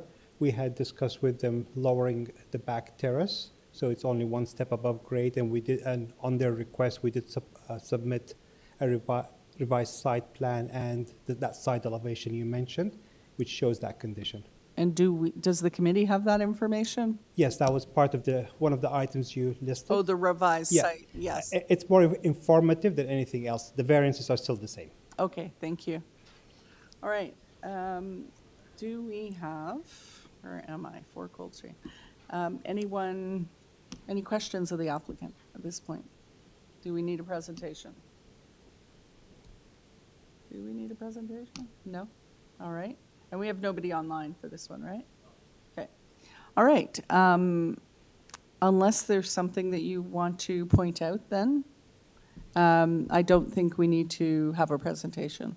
No, it's just more for information purposes. The landscape variances are existing conditions. It's just because we're straightening the bottom couple of steps of the existing porch, they recalculate everything as if it's new. But right. We're not changing anything square footage wise. Okay.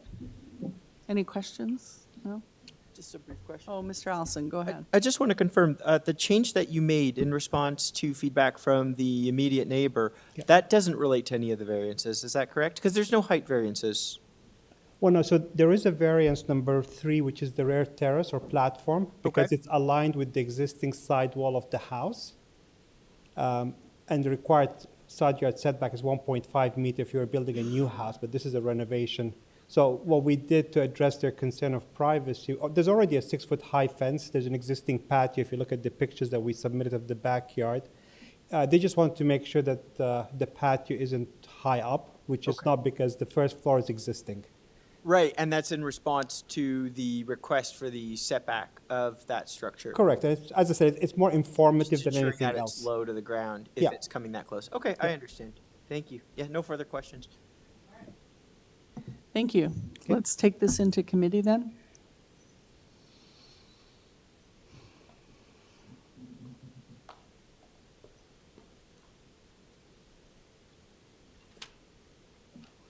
Who wants to make a comment or a motion?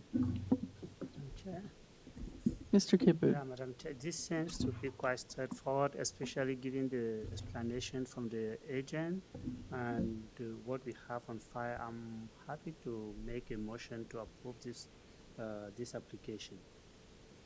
All right, thank you. Do we have a seconder? Ms. Sankar. Thank you. All in favor of this motion? That's unanimously. Your application's been approved. Thank you, Madam Chair. Thank you. All right. Number 16 was deferred, right? So we were on to number 17.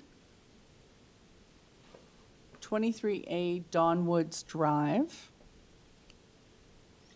And this is, sorry, I'm just trying to get to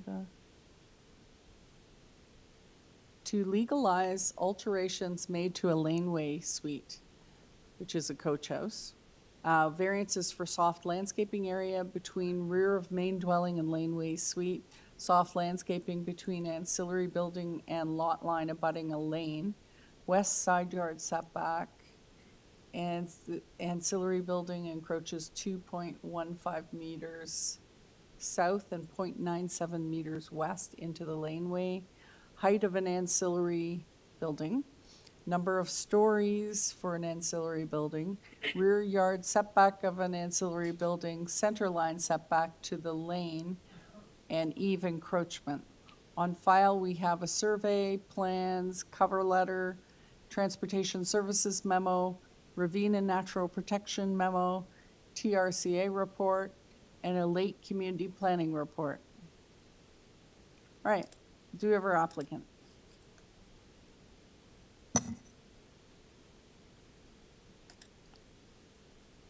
Good afternoon, Madam Chair and committee members. My name is Morteza Davari. I'm the agent representing the homeowner for the minor variance application at 23A Downswood Drive. My address is 3080 Yonge Street, Suite 6060, Toronto, Ontario. Thank you. One moment. Okay. Do we want, oh, we have, no, we don't have anybody, a resident on this one, do we? Transportation's asking for deferral. Right. Some encroachment. Yeah. Yes, because of encroachment.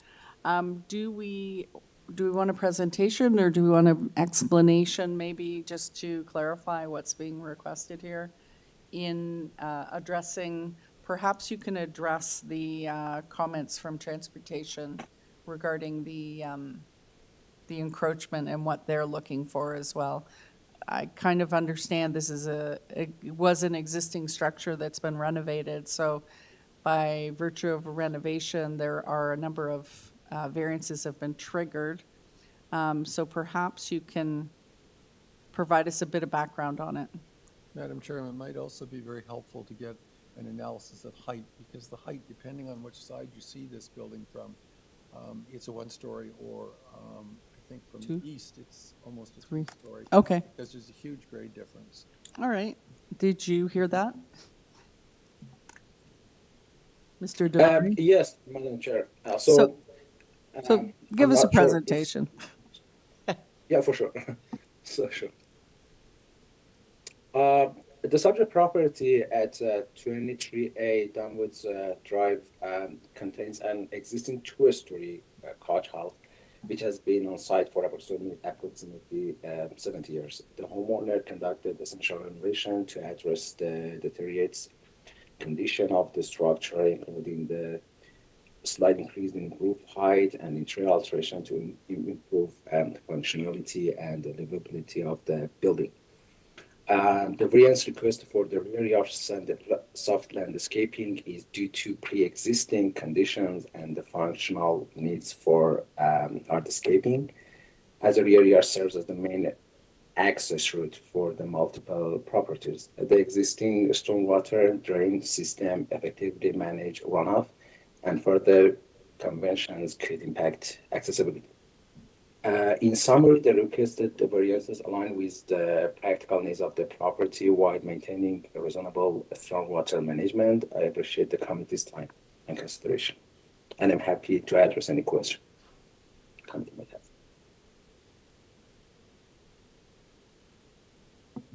Questions? Anyone? Just clarification. Go ahead, Mr. Allison. Thank you. Did the building, I understand this is existing building, it's been renovated, but has the building extent changed? Has the massing changed on this? The encroachment is existing as I understand, but. I believe the roof line has been amended, raised, and that has created a height issue from what I could read, yeah. Okay, but in terms of the encroachment, that's an existing, or I presume grandfathered to an extent, yes. at least to the existing yes, that's structure. Correct. Okay.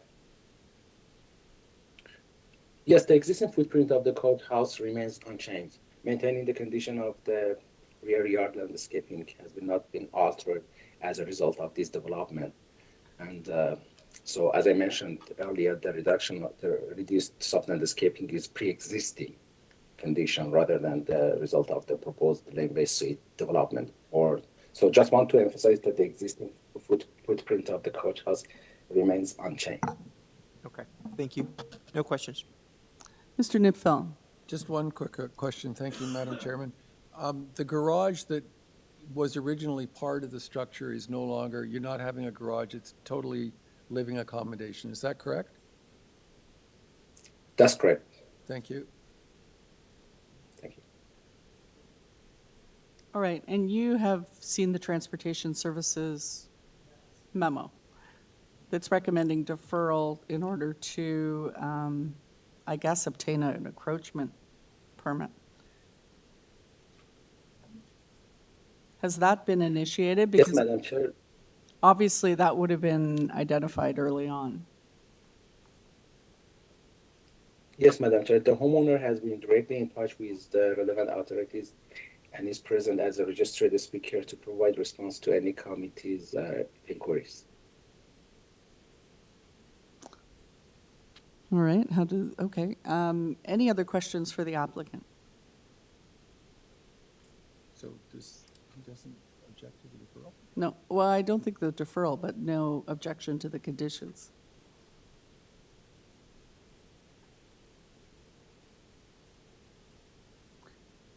All right, I think we will take this into committee, is that okay? All right. So in committee, I'm going to say, it's existing, the encroachment's already there. I think you could make the conditions A and B? attached to any consideration of the application, but I don't think the deferral really is necessary. Okay, good. Personally, but, I agree. okay. I mean, it's not like there's going to be people building other units along there without some sort of permission. Obviously, they probably wouldn't be allowed to encroach at this point. Yeah. The fact that the footprint hasn't changed, I can't see encroachment being a problem because it was an existing building. So they'd probably just get that encroachment agreement and be done with it. Yeah. I think so as well. And it's different than a public road encroachment, right? We're talking Yeah. about a laneway. Sorry to interrupt, if Yes. I may, Madam Chair. I believe that we do have the owner online, so if we could back out of committee quickly, just to ensure that the person that's present is the owner. Sure. Okay, thank you. Okay, we'll take this out of committee. All right. For sure. All right, let's, so we're looking for Ms. Taba? Is that who you meant? Yeah. Ms. I'm Taba. so happy. No, Hello. sorry. Just trying to Hello. confirm that you're the owner. Okay, yes. My name is Sherry Tabo Tabai. I am the owner of the 23 DONWOODS. And this is we have an issue in last 3 years with the coach house. And I'm so happy, I have the opportunity to talk with you and to mention it. We didn't just the for the transportation that the gentleman from the city, Okay. I received the email and they said, everything is okay. We don't have any problem. All right, so Ms. Taba, we've already heard from the applicant on your behalf. So the time allotted for the application is taken up. So we really can't hear from you at this point. We just came out of Sorry about committee. that. That's okay. We just came out of committee to confirm that you were indeed the owner and not another resident. So at this point, we'll take it back into committee as we've Okay, sure. satisfied that. All right. Committee, comments, motion, concerns? Okay.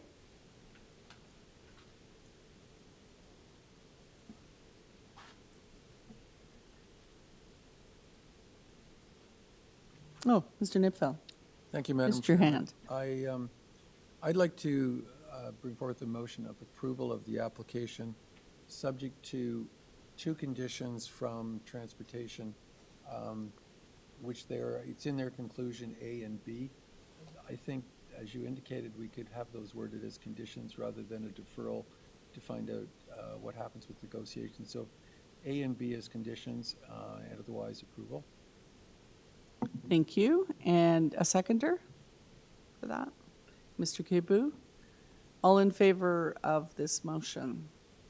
That is unanimous. The application's been approved, subject to the conditions.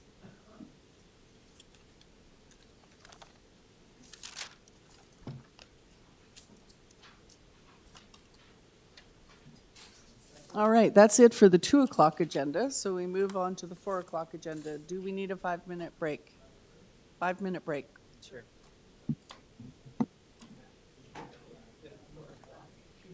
Yeah, it's amazing.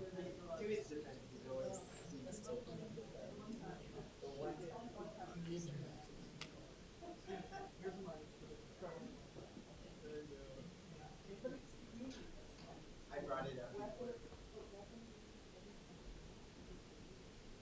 Yeah.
one commitment from the city and from the collector, but that won't happen.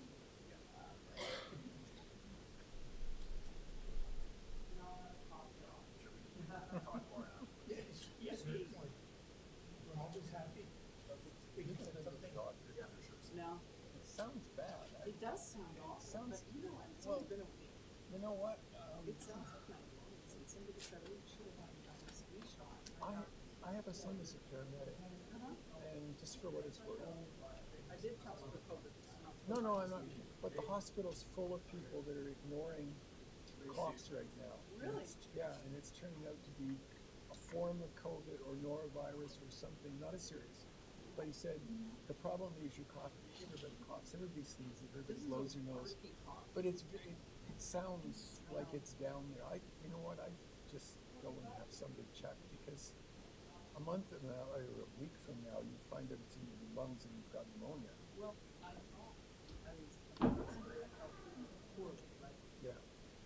came on Wednesday night. Friday, Saturday, I was like, what part of the danger? But then Sunday I started getting better. The weather got better. And then Monday, and so then I did this class, Tuesday and Wednesday. I went to those. Yesterday I had a little less energy than normal, but it was fine. But today, today I feel fine. Fever, it's just this cough. It might be as well. I mean, the phlegm's just coming up, Yeah. going out. But I wouldn't As I said, ignore it if it doesn't no, go away in a couple of It's only been a days. week. I don't feel worried. Like, I usually get these 2 weeks before I start thinking, should I call the doctor? Except I think in this time you should probably, what I'm hearing from my son is what he Mr. Nepfeld, your mic is on. Something that's a congestion. Oh, sorry.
All right, welcome back. We are on item 18, 1030 Don Mills Road. This is an application to increase the maximum height and number of stories and reduce required parking for an already approved apartment building. The variances are for building height, height of mechanical equipment, number of stories, and number of parking spaces. On file, we have a survey, plans, angular plan diagram, cover letter, functional servicing review, downstream sanitary sewer analysis, arborist report, transportation impact study, presentation, shadow study, correspondence with planning, community planning report, and a letter of objection from Don Mills Residents, Inc. Do we have the applicant with us?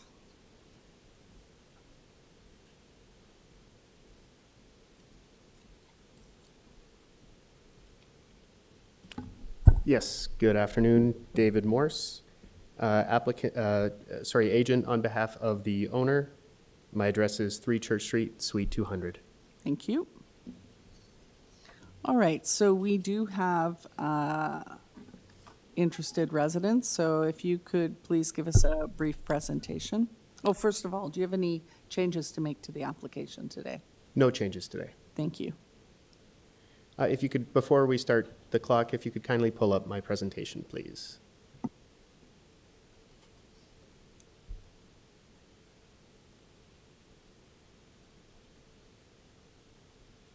So there should be a presentation deck. There we go. Perfect. Okay, so by way of background, the applicant has attended 2 pre-application consultation meetings with city planning staff dating all the way back to October of 2023 to review the proposed development and to make refinements to the proposal before the submission of the application. So as a result of that review, city staff issued a PAC checklist in March of 2024 and recommended the applicant first file a minor variance application and then a site plan application. City staff have also submitted a positive staff report and do not have any objections to the requested minor variances. So in terms of the site is located on the west side of Don Mills Road, north of the Donway West. It currently contains a city-owned arena called the Don Mills Civitan Arena. So the applicant and the city have agreed to a land exchange pursuant to the Section 37 agreement that is associated with the original approval on the site for a 24-story building. So in terms of the surroundings, the Shops at Don Mills Shopping Center is located to the north. Sorry, if you could just go up to the aerial photo. A large surface parking lot is to the east. Vacant property is to the south, which has a 14-story approval on it. And several recently constructed apartment buildings are to the west, including a 32-story apartment building to the immediate west. Next slide, please. From an official plan perspective, the site is designated mixed-use areas, and it's subject to the Don Mills secondary plan and official plan amendment 587. Next slide. So in terms of zoning, the site is zoned RM6 197, which permits an apartment building, commercial uses, and retail, as well as underground parking. A 24-story building with a height of 73.5 meters plus a 6-meter mechanical penthouse is allowed, and that can include a GFA of 36,740 square meters. Next slide. So the proposal is comprised of a 30-story rental apartment building with a 7-story podium.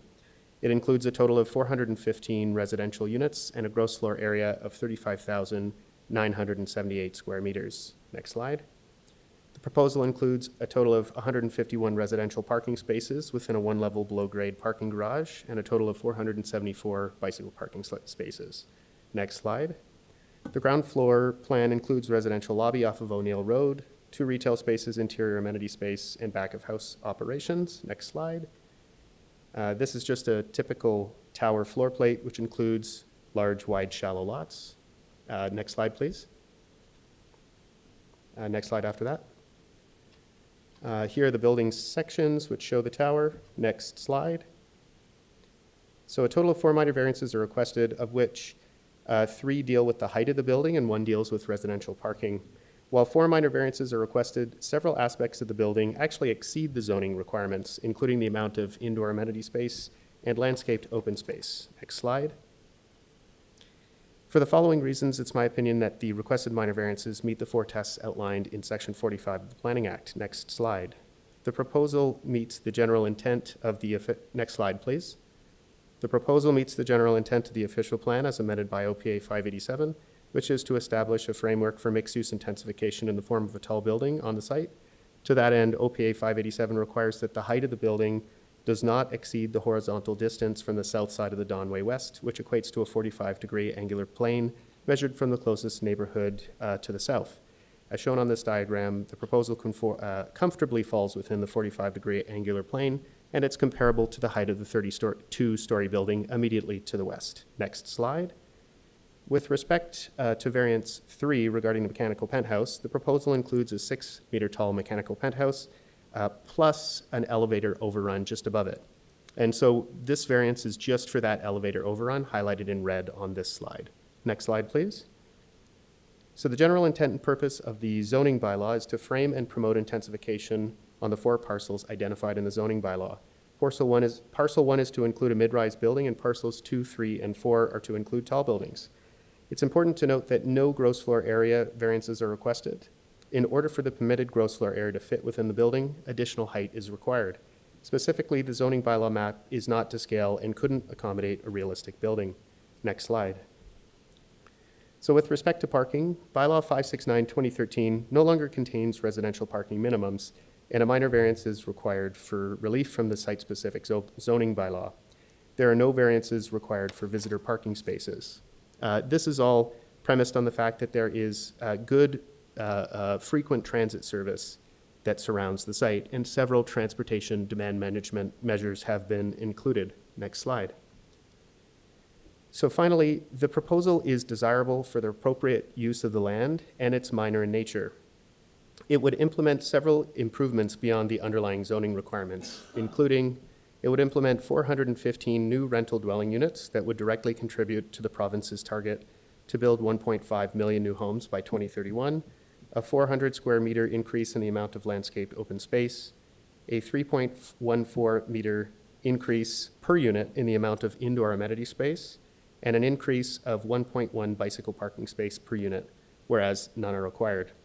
All of these improvements have been discussed with city staff and have gone through revisions over the course of the last year and a half. So with that, I'm happy to answer any questions that you may have. Thank you. All right, any questions of the applicant? Mr. Nipfeld. Perhaps I missed it, but does the application that's before us today correspond with the recommendations of the Community Planning Department? They have recommendations about eliminating and altering variances. Is that for in their staff report? I'm sorry. That's my mistake. My mouse slipped. I'm on the wrong application. Pardon me. Okay. So I withdraw my question, obviously. Thanks. Any other questions of the applicant? No?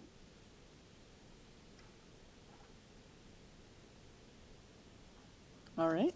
Let's hear from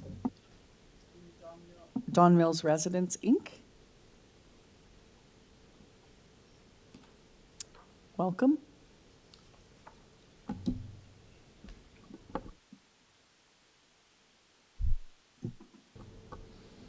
Thank you, Madam Chair, members of the Committee of Adjustment. The people of Central Don Mills have been told for over 50 years that there would be community facilities provided so that they could live an active life. Sir, sorry, can we just start with your name and address? Alvin McKellar, Don Mills Residence, Inc. Address is 75 Winford Heights Crescent. Thank you.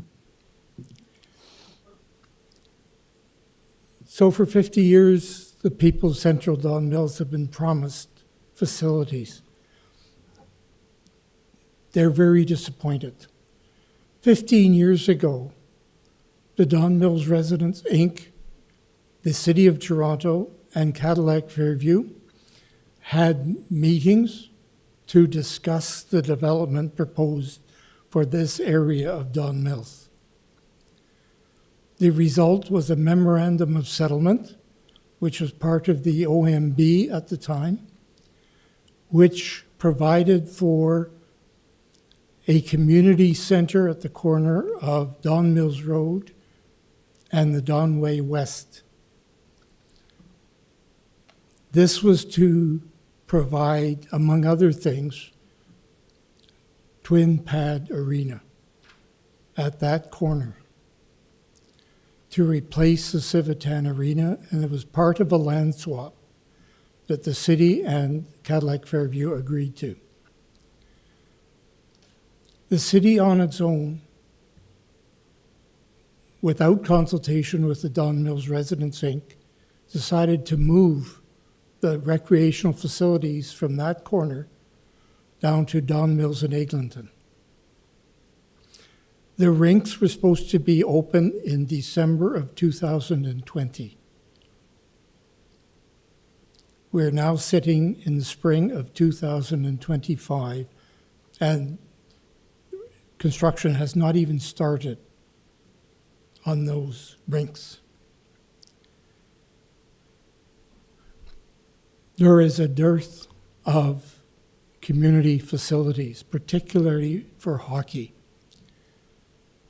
anywhere near the area.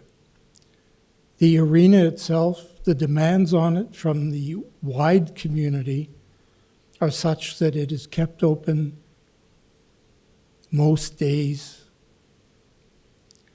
and is available to the community, boys and girls, men and women. I believe that this arena should be kept open until these facilities at Don Mills Road and Eglinton are up and running to provide a seamless transition. I understand that you probably have no jurisdiction in the discussions between Cadillac Fairview and the City of Toronto. I would ask, therefore, that you defer a decision on this until discussions can be held between the city and Cadillac Fairview to ensure that there would be a seamless transition between the Civitan Arena and the new facilities. Thank you, Madam Chair. Thank you. Does anyone have any questions for the speaker? Mr. Kibu. Yes, thank you for your presentation. I would like to know if you have any direct point as to whether and why this committee should accept this application or reject it directly. You spoke about many other issues, but as you mentioned almost toward the end, you said we don't have jurisdiction on many other points you raised. So Yeah, excuse me, could you turn your sound up? It's very difficult to hear. Yes, sir. I was wondering if you have any reason as to why this committee should refuse or accept this application as it stands. We believe that there should be no change until there's some agreement between the city and Cadillac Fairview about the arena.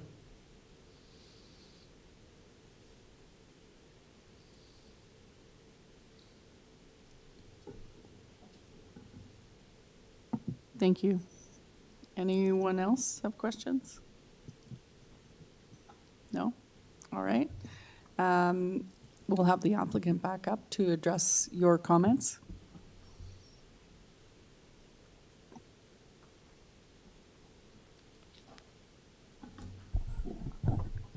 Well, thank you for that comment.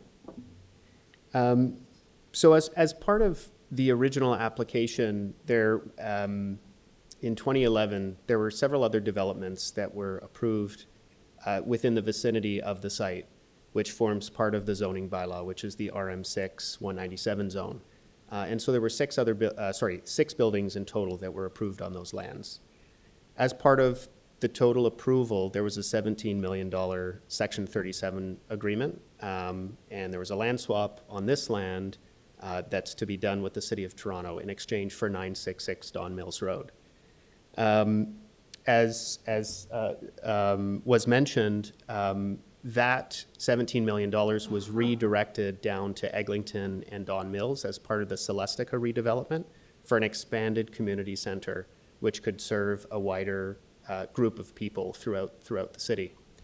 And so as part of the land swap, a new park is actually going to go on 966 Don Mills Road now, which was approved with the City of Toronto. And so Cadillac Fairview has been part of that process with the Don Mills Residents, Inc. and with the City of Toronto, and had gone back and forth. And it was approved as such that the funds would be directed towards to the south on the Celestica lands. As part of the original application, there wasn't a requirement to have a one-for-one swap when the arena was demolished. And so although we are sympathetic towards, you know, the concerns of the community for the existing arena, unfortunately, we just don't have any jurisdiction over when the new community center is going to be built down at Don Mills and Eglinton, and when this development is going to start construction. I will note this development has been approved for a 24-story building since 2011, and the owner would like to move forward with the construction in accordance with the approvals that are on the site today, and they have provided the Section 37 funds to fund the other community center. So for those reasons, we would like to focus on the minor variances at hand, and just note we've been coordinating with the city for the last 15 or so years to ensure that the funds are directed to the appropriate community center. Thank you. Does anyone have any questions of the applicant? No? Thank you very much. We'll take this into committee for consideration. Thoughts?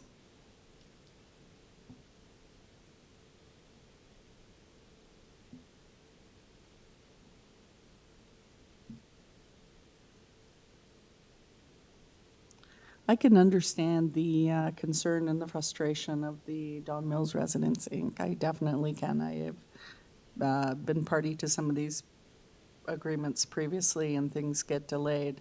However, putting a responsibility on our shoulders to defer something that's already been approved because of an agreement that we don't know the status of and we don't know when it is being proposed to be built, I just think it's a bit too much for us to I just don't think it's within our jurisdiction to comment on that. All we can really comment on are the variances that are before us. So those are my thoughts. I would agree, Madam Chair. It's I certainly understand, I acknowledge the frustration of the residents and the fact that this has been how many years. But to your point, yeah, I just reinforce, we don't really have, it wouldn't be appropriate to use this forum, which is specific to the minor variances, in order to leverage negotiations with the city, or, so it's a tough one, but I think certainly helpful that the matter is raised, and I hope continues to get raised with staff and with the developer. I don't know if my colleagues have any other. Mr. Kupu? Yes, Madam Chair. I think I will echo your points in indicating that this committee is essentially to review the minor variances as applied. We are very sympathetic. I do exercise from time to time, and we like to go to such places and exercise.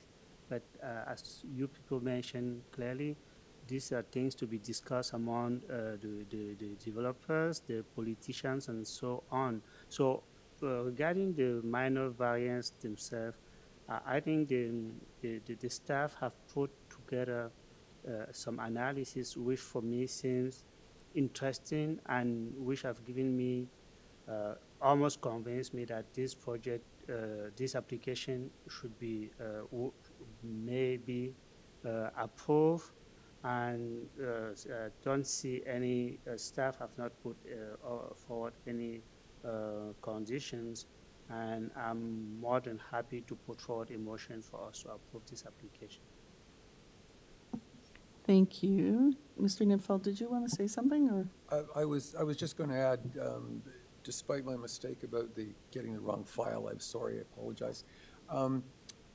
This project clearly supports the long-term goals of the city, and all of the regulatory framework that those goals find their way into. It also is contextually, I think, quite favorable to the area. I went to the site yesterday and imagine this building in the location proposed, and I think contextually it's complementary. It's higher, it's big, but it's consistent with what's there, and as I said, pardon me, it does reflect the long-term aspirations of the city through its planning documents. So I would very much support Victor's motion if he wishes to make it. All right. Mr. Kipu, would you like to make a formal motion?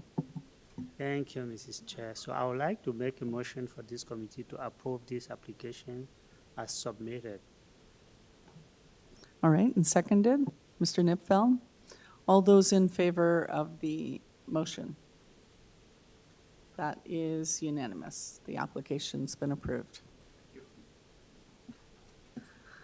All right, moving on to number 19, 96 Belgravia Avenue. Oh, mine? Yeah. Oh dear, thank you. This is to construct a new 4-unit multiplex. And we have an variance for front yard setback. On file, we have previous decisions from March 7th, 2024 and June 20th, 2024. Survey plans, revised plans, a T-Lab decision and order, site plan, site photos, a presentation, Metrolinx memo, and an urban forestry memo. Do we have our applicant? Good afternoon, Madam Chair and committee members. My name is Christian Chen. I'm the registered professional planner and agent for the applicant, Mr. Sadana. My address is Suite 138 at 157 Adelaide Street West, Toronto. Thank you. And I take it you have no changes to make to the application today? Madam Chair, there's just one change, but not to the variances themselves. I'd just like to highlight that revised plans were submitted on last week, and they are dated March 10th, to which I would like the decision to be referencing. The revisions to the plans have a revision to the elevations showing angled roof planes at the 3rd story of the proposed multiplex. But there are no changes to the variance requested for the front yard setback. All right, thank you. Do we want a presentation, or are there any questions for the applicant? We refused it the first time. They're back for another variant, so it might be helpful for just a brief. Okay. Yeah. Let's have a brief presentation then. Thank you, Madam Chair. Yes, so the proposal was previously before the committee in June 2024. The applicant appealed the refusal to T-Lab, which summarily approved the variances originally requested at the committee with no conditions. The revised proposal before the committee in this application is almost exactly the same that was approved by T-Lab, with one exception, in that the applicant is seeking a reduced front yard setback of 3 meters, whereas prior to it, it was compliant with the bylaw 4.66 meters. So the same side yard setbacks, building height, minimum lot area, and lot frontage is approved by T-Lab. The revised plans, as I referenced, dated March 10th, provide also a pitched roof in the front and rear portions of the roof. I highlighted the revised elevations in my planning rationale filed. This pitched front and rear roof lines respond to committee member Allison's comments at the June 2024 committee hearing. So despite the fact that my client achieved the T-Lab approval for the flat roof design, the client decided that to heed Mr. Allison's comments in the original application and provide a revised design with the imposition of the front and rear angular planes on the pitched roof. We had discussions with community planning on this revised proposal for the 3-meter front yard setback. Andrew Kim, the assistant planner for community planning, noted no concerns for the front yard setback variance requested. I also like to note that it was submitted originally under waiver for the one variance, and then it was confirmed by zoning, by building staff at zoning review that was in fact a singular variance that is continued to be requested. The zoning notice was received on March 14th and provided to committee staff. With respect to the front yard setback variance, the front yard setback variance is requested to better align the building with the front yard setback character of the immediate context from Marley Avenue to the east of Times Road. I measured on available city property data maps that buildings on properties in the immediate context have in fact an average front yard setback of 2.49 meters on the north side of Belgravia Avenue and 3.1 meters on the south side of Belgravia Avenue. And on PDF page 12, I've provided a map showing the front yard setback character. That's in the planning rationale or the supporting materials presentation. If I could ask staff to kindly put that up on the screen. So it'd be page 12 of 14 on this in this document.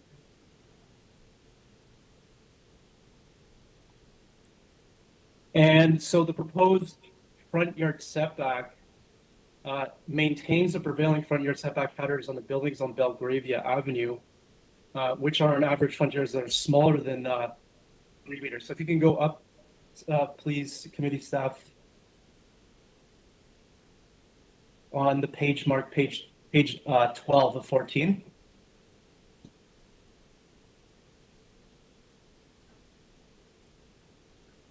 So this is as, yes, this is the image here. So this is as there is no regulation of permitted maximum building depths for a fourplex in the RM zone. If the fourplex doesn't have a maximum permitted depth, and the design in this application is to shift the footprint of the fourplex to the south in order to increase rear yard space and limit the impacts of the proposed building's depth, which is compliant at 17 meters, onto the rear yards of the abutting neighbors. The building's placement will allow more light and open sky conditions, both on the subject property and the rear adjacent yards, as the building is situated further to the south than the previously approved design by TLAB.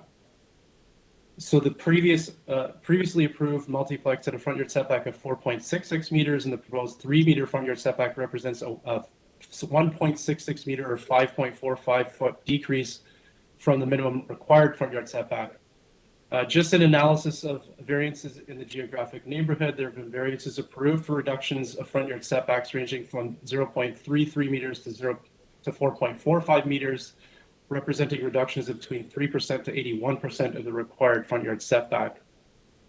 And just as, again, looking at this image here, I've outlined in the dotted blue line a 3-meter, and this is scaled from the property data maps, 3-meter front yard setback that's being proposed in relation to the adjacent and neighboring buildings in the immediate context, as well as the adjacent northerly and southerly properties facing Livingston and the street to the north as well.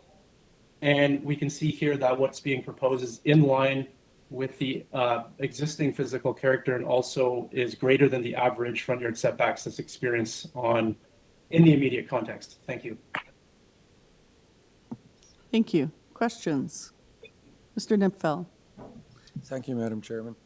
Mr. Chan, can you confirm, I think the answer is yes, that the stairway that you have at the back, emergency stairway, that was part of the application that TLAB reviewed and approved? You had that always as part of your application, did you not? Yes, the rear exit stairways to the units was part of the TLAB application, and that rear staircase was an as-of-right staircase, and it was also confirmed by the zoning examiner in this application that there are no variances related to it. Have you had any discussions with adjacent neighbors or any consideration in office about anything that could be done to mediate the impact of that stair? It's a pretty large piece of structure, And I have more concern about that than I do about the building at this point, but I'm wondering if you had any suggestions for reducing its impact, either, well, any impact, any approaches at all. Thank you, Mr. Nipfel, for the question through the chair. Since the rear staircase is permitted in an as-of-right condition, there wouldn't necessarily be an assessment or an evaluation of the impact of those rear stairs.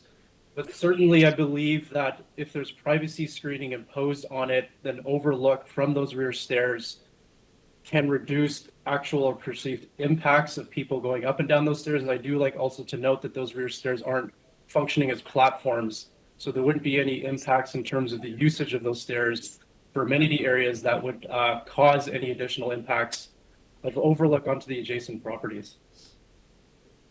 Thank you very much. Thank you. Anything else? Any other questions? Mr. Allison? Thank you. Staff, can we just pull up the third floor plan? I just want to ask the applicant, with the implementation of this angular plane, was there any space lost on the unit itself, square footage wise? Square footage wise, if we could take a look at the third floor plans, and I do have the revised set of plans, if you can put that up, because the third floor plans on the revised plans shows on the third floor plan the roof angle there. So there is a slight decrease in the usable floor to ceiling height for those areas that are outlined in the bubble, in the red bubbles. So there would be a slight reduction in the usable floor area, yes, for those areas in the bedroom number 1 and the kitchen and dining room for floor to ceiling height. Okay, and but you're saying it's pretty minor in terms, it's more or less, it's very similar in terms of square footage. It didn't facilitate or necessitate a change to the interior layout or anything like that. There would have been a slight change in terms of the fact that cabinetry and furniture that would be installed there would be impacted by the angle of the roof, but there would be a minor decrease in the functional floor area of that story. And I do like also advise Member Allison, and in response to your comments on this multiplex and this application and other comments from the other multiplexes I've presented before you today, is that the intent of my clients is to proceed more regularly with this type of angled pitched roof design as well, to respond to your many comments on this issue as well. Or you've been Sir. listening. Yeah, I believe we have a couple applications from a similar, from this, from Mod City. So it's a good tool to have in your toolkit. I'll also, I'll ask the same question with respect to the stairwell. The angular plane on the front, it doesn't affect the stairwell either, right? In this case, no, the designer managed to make it work. Okay. And then lastly, with the implementation of this angular plane, in your opinion, does it help to mitigate the front yard setback? I mean, in respect to the massing, do you think it's effective in order to reduce the massing of the structure? Sir, yes, I do.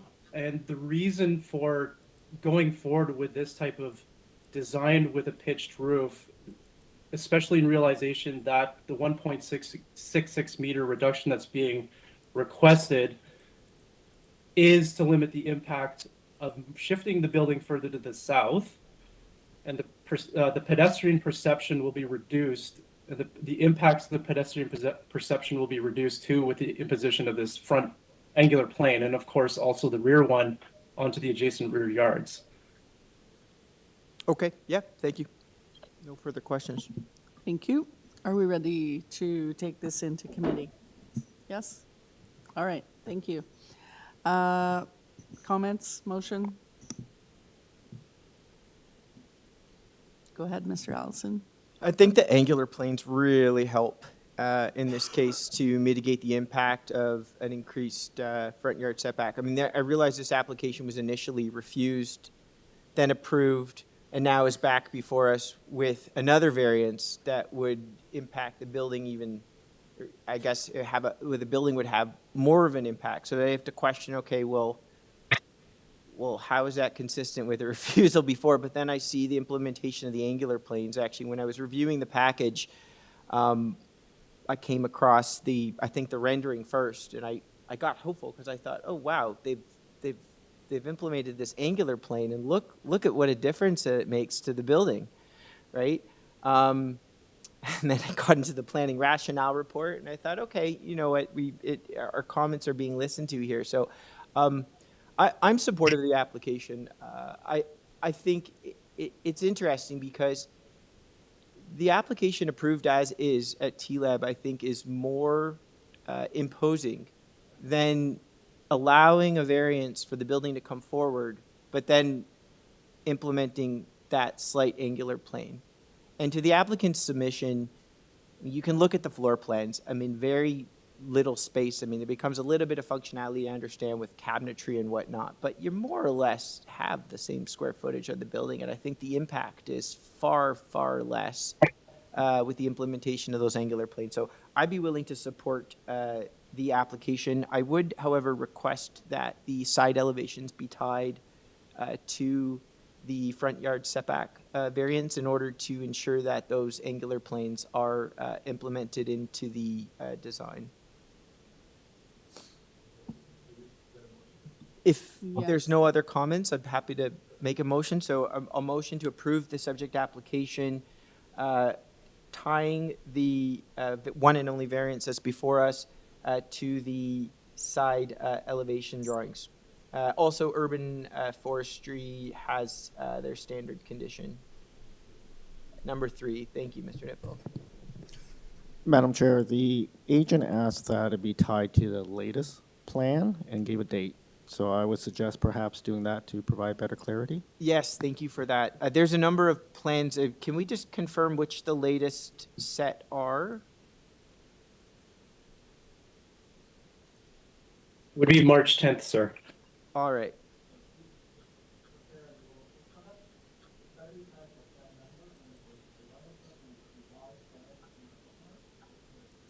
Yep. Sure. So can you give the sheet title or the drawing number? The drawing number A10 and A11, dated March 10th, 2025. And that, yeah, I think that suffices. They've got their angular planes on there.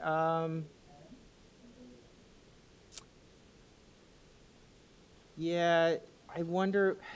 I'm just looking at the side elevations, and I wonder if we should tie to the front and back as well, because there's some dormers in there. I just don't want any confusion, or if there is parts where the front main wall does go all the way up. So I'd like to tie to A9, A10, A11, sorry, and A8, 8, 9, 10, and 11.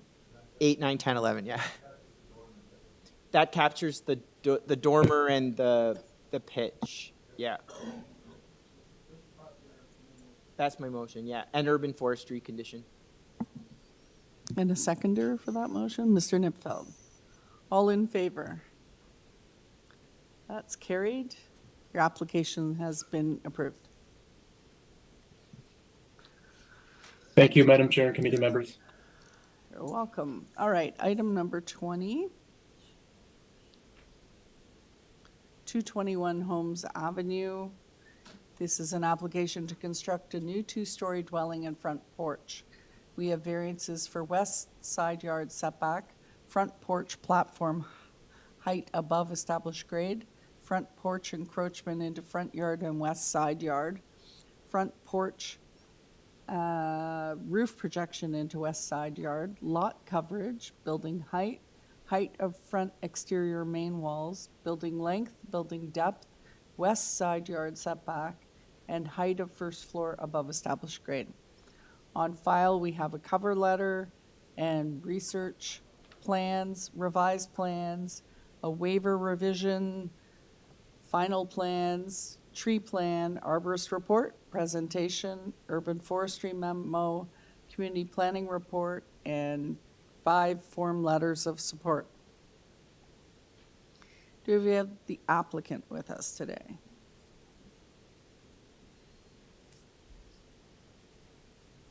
Okay.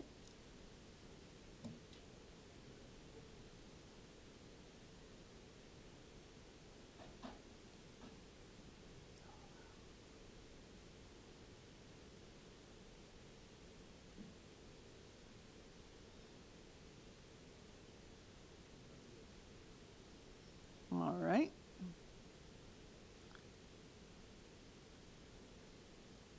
Go ahead. Mr. Overholt?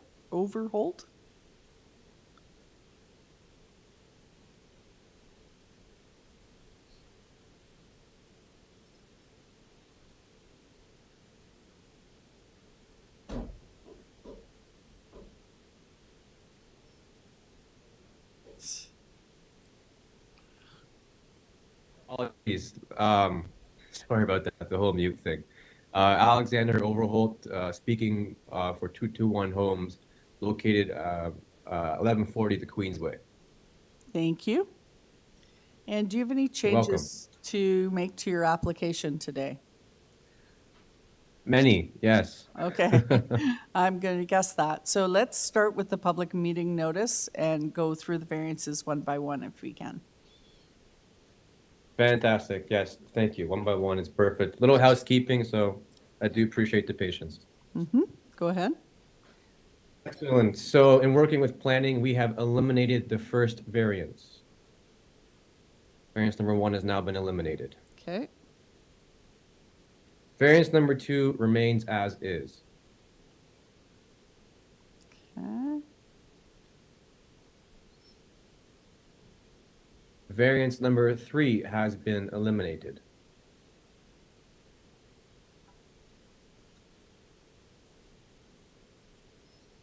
Variance number 4 has also been eliminated.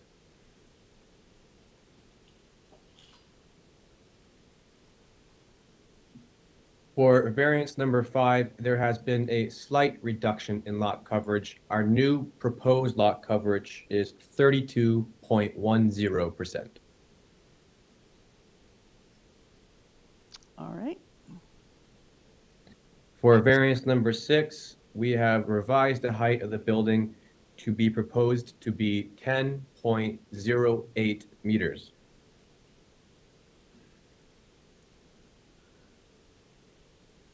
Okay.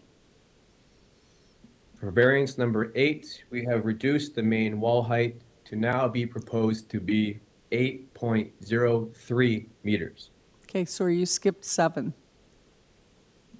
My apologies. That's okay. 7 lies as well. They're both the same variance. 8.03 meters.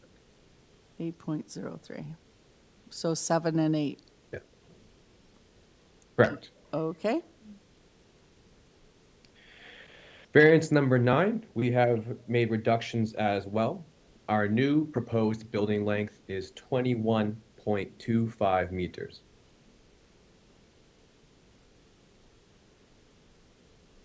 Okay. For variance number 10, we have also made a reduction to the depth. The new depth is measured to be 21.25 meters.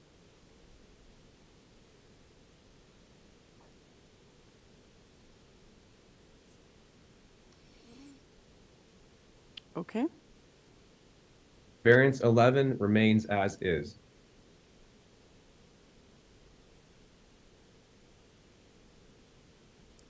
Uh-huh. And variance 12 remains as is. Thank you. Thank you. All right. Do we have any questions of the applicant? Do we want a presentation?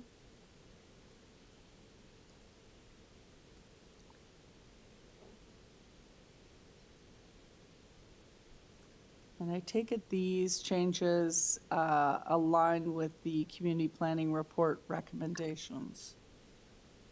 That is most certainly correct. It has been known that within the recommendations the community planning did provide, they missed the elimination of variance number 3. They incorrectly modified variance number 6, and they forgot to mention the modification to variance number 5, but we have now documented all those changes. Okay. And you don't have any concern with the other condition that they have, that the proposal be developed in accordance with the side west yard as shown on the site plan submitted to the committee on March 13th?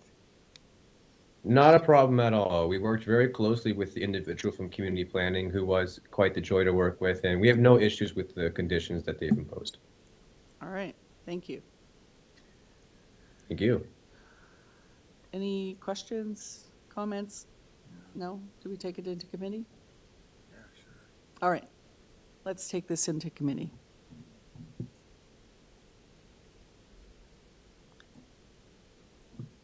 Who would like to start?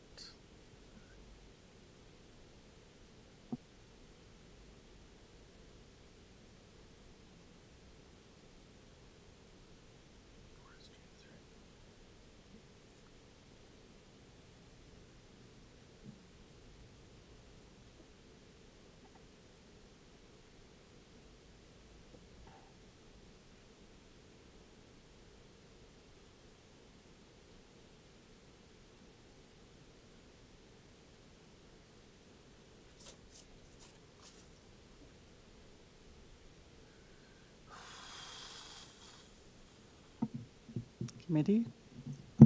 Have I lost you? I can get us going. Thank you, Mr. Allison. Yeah, thank you, Madam Chair. There's a lot of variances here, a lot of modifications. I just wanted to make sure that all of my notes were captured. I'm in support of the application, particularly given the amendments that were made today on the floor. I'm also glad to see that the applicant has worked closely with community planning, staff, and their report has been is very helpful in terms of the preparation. There are a lot of variances. A lot of them, I will note, a lot of them have been removed, and you know, for the variances that are left, I feel like from a quantitative standpoint, they are relatively minor. Just looking at the context of the street on Holmes Avenue, I think this project is very supportable for this location. So I'd be happy to bring a motion to approve the application as follows. So remove variance number 1, approve variance number 2, remove variance number 3 and 4, modify variance number 5 to not much, but 32.1%. Variance number 6 modified to 10.8 meters. Yep. 08, yes, thank you. Variance number 7 and 8 both modified to 8.03 meters. Variance number 9 modified to 21.25 meters. That also applies to variance number 10, 21.25 meters. Approve variance number 10 and approve variance number 11 and approve variance number 12. Also, the standard urban forestry number 3 condition, and the comment or the recommendation in the community planning staff report that the proposal be developed in accordance with the side west yard as shown on the submitted site plan to the Committee of Adjustment dated March 13th, 2025. And it's also attached to the report. As well, the rear porch and lower terrace remain unenclosed as shown on the submitted site plan to committee. Great. Both of those are noted in the community planning report. Okay. Do we have a seconder for that? Who do you want? Mr. Nipfel or He's Mr. good to go. Kibu? Mr. Kibu? Thank you. And substantially in accordance with, if I didn't say that. Oh, right, yes.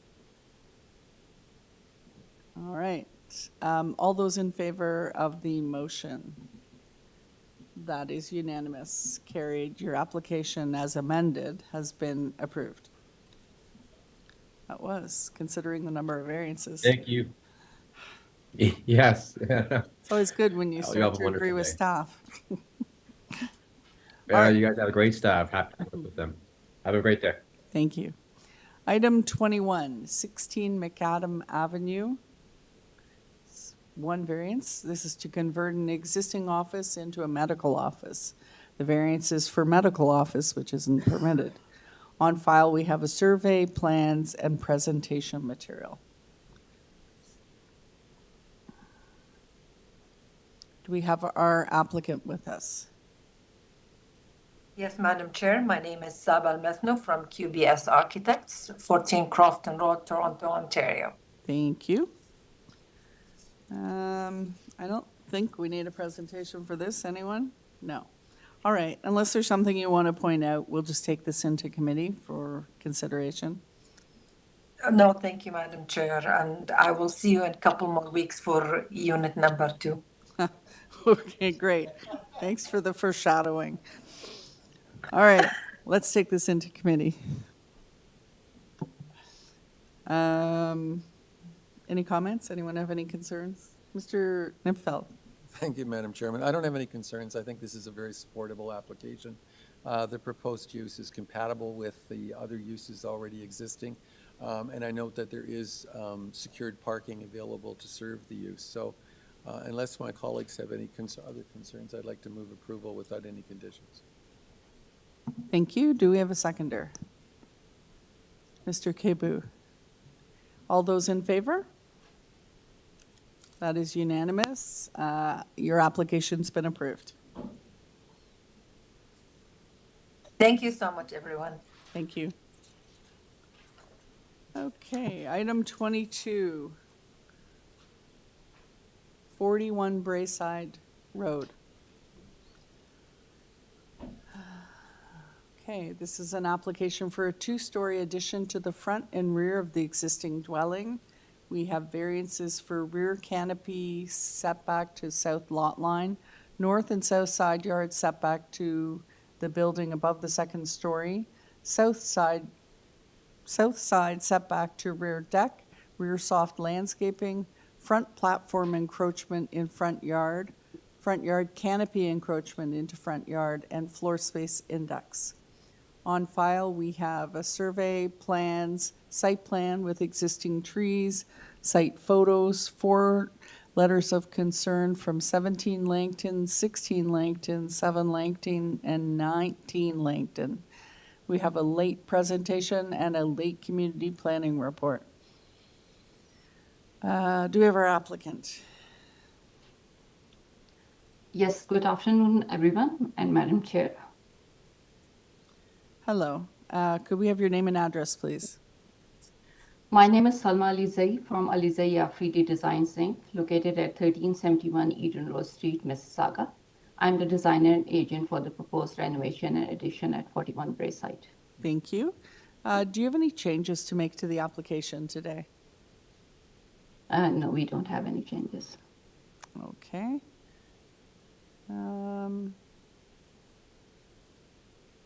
All right, so we do have some residents here today, so if you could give us a brief presentation, please. Okay. Please refer to page 2 and 3. 41 Braeside is located within the established residential neighborhood, which features a mix of 2- and 3-story developments with varying styles as shown on page 2 and page 3. Our design involves renovating the existing house and proposing additions to both front and the back of the dwelling.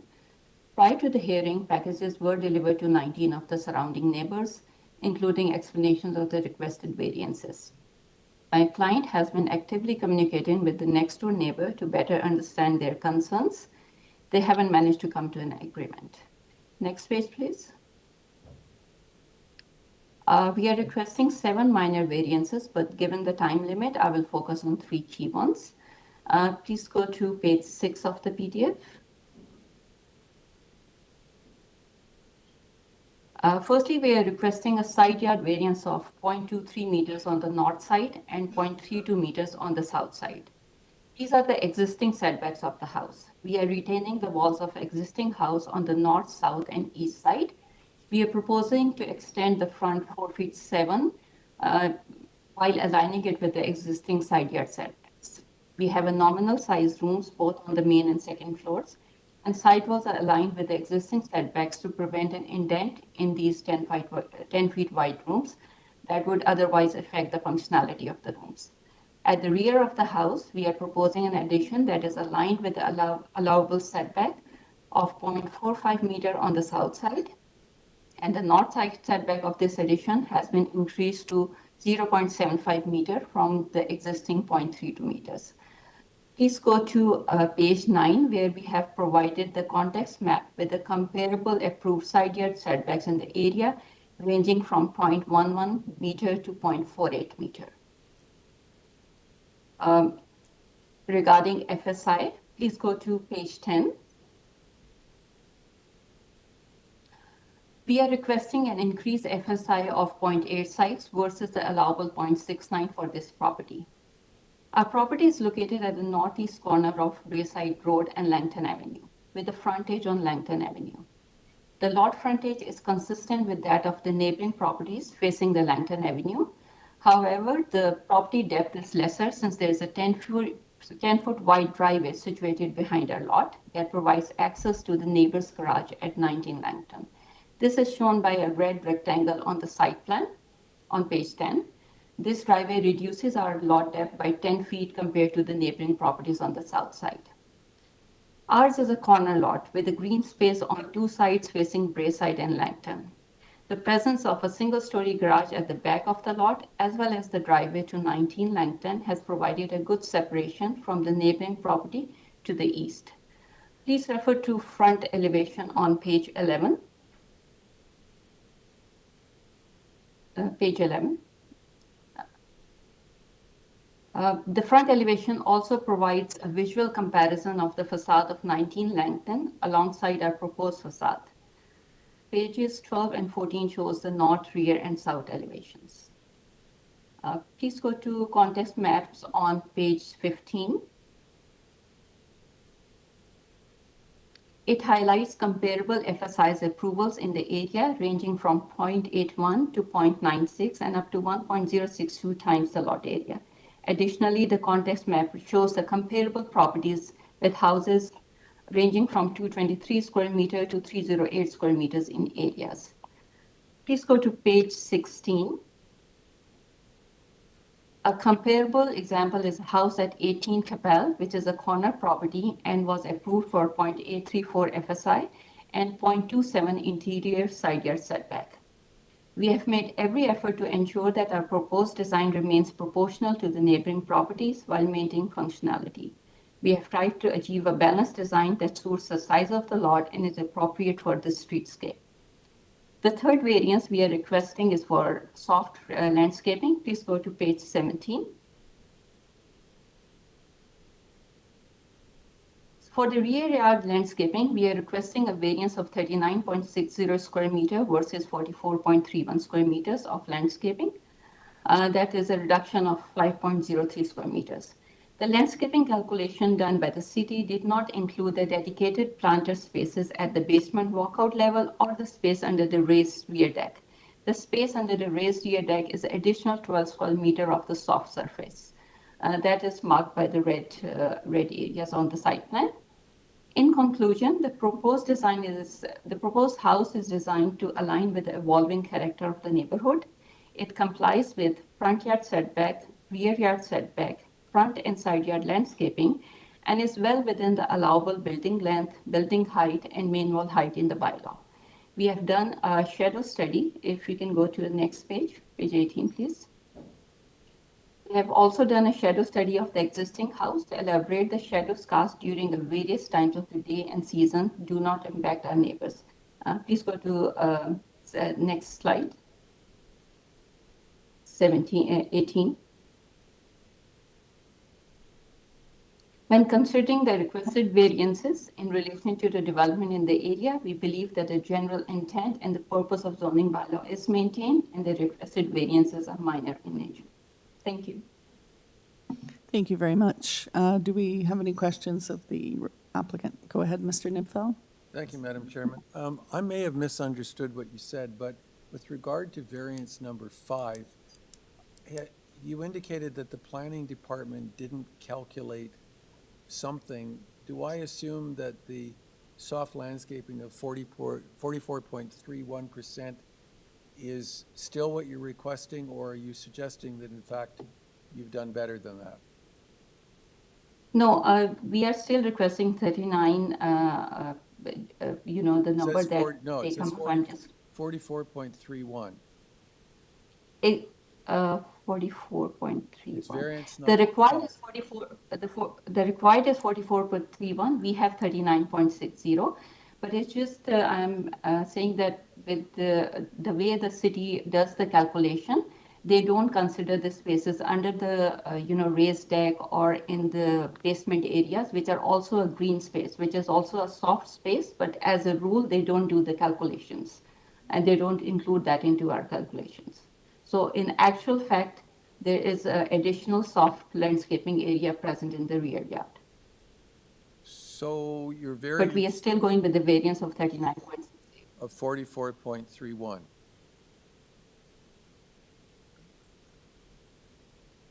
44.31 square meter is the required, and No. 39.60 is the variance we are asking. No, it's the required is 50%. So if you refer to the public meeting notice, variance number 5, minimum required rear soft landscaping is 50%. The proposed rear yard soft landscaping is 44.31. Okay, I think then I wrote the numbers wrong.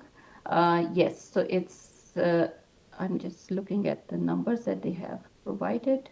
Just give me 1 second, please.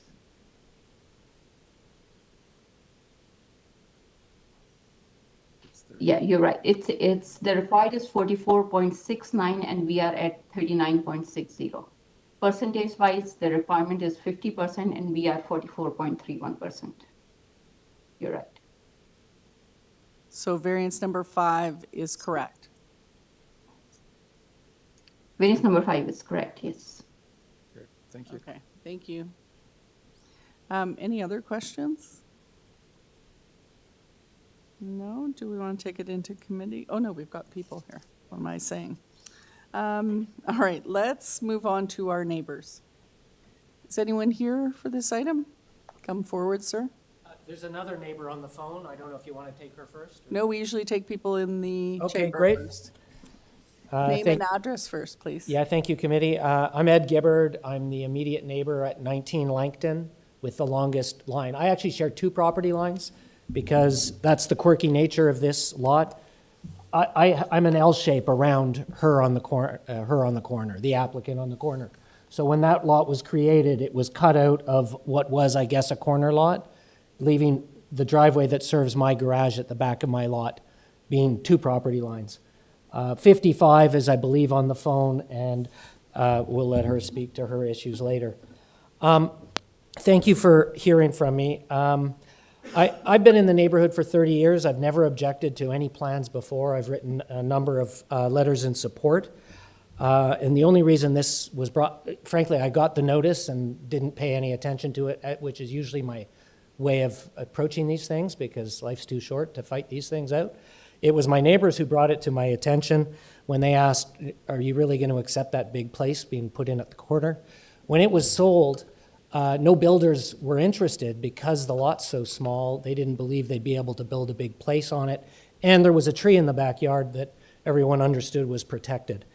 In any event, when I looked more closely at the plans, I said I really should raise some concerns, which I immediately did by sending an email to the owner. I've known her. I was at her wedding, so it was quite surprising that she didn't tell anyone about these plans before they arrived in our mailbox. So there was no consultation. The applicant mentioned some consultation. That was after I sent that email expressing concern, which she then responded with some, let's have some conversations 24 hours before the deadline to submit an application, which I did in a rush.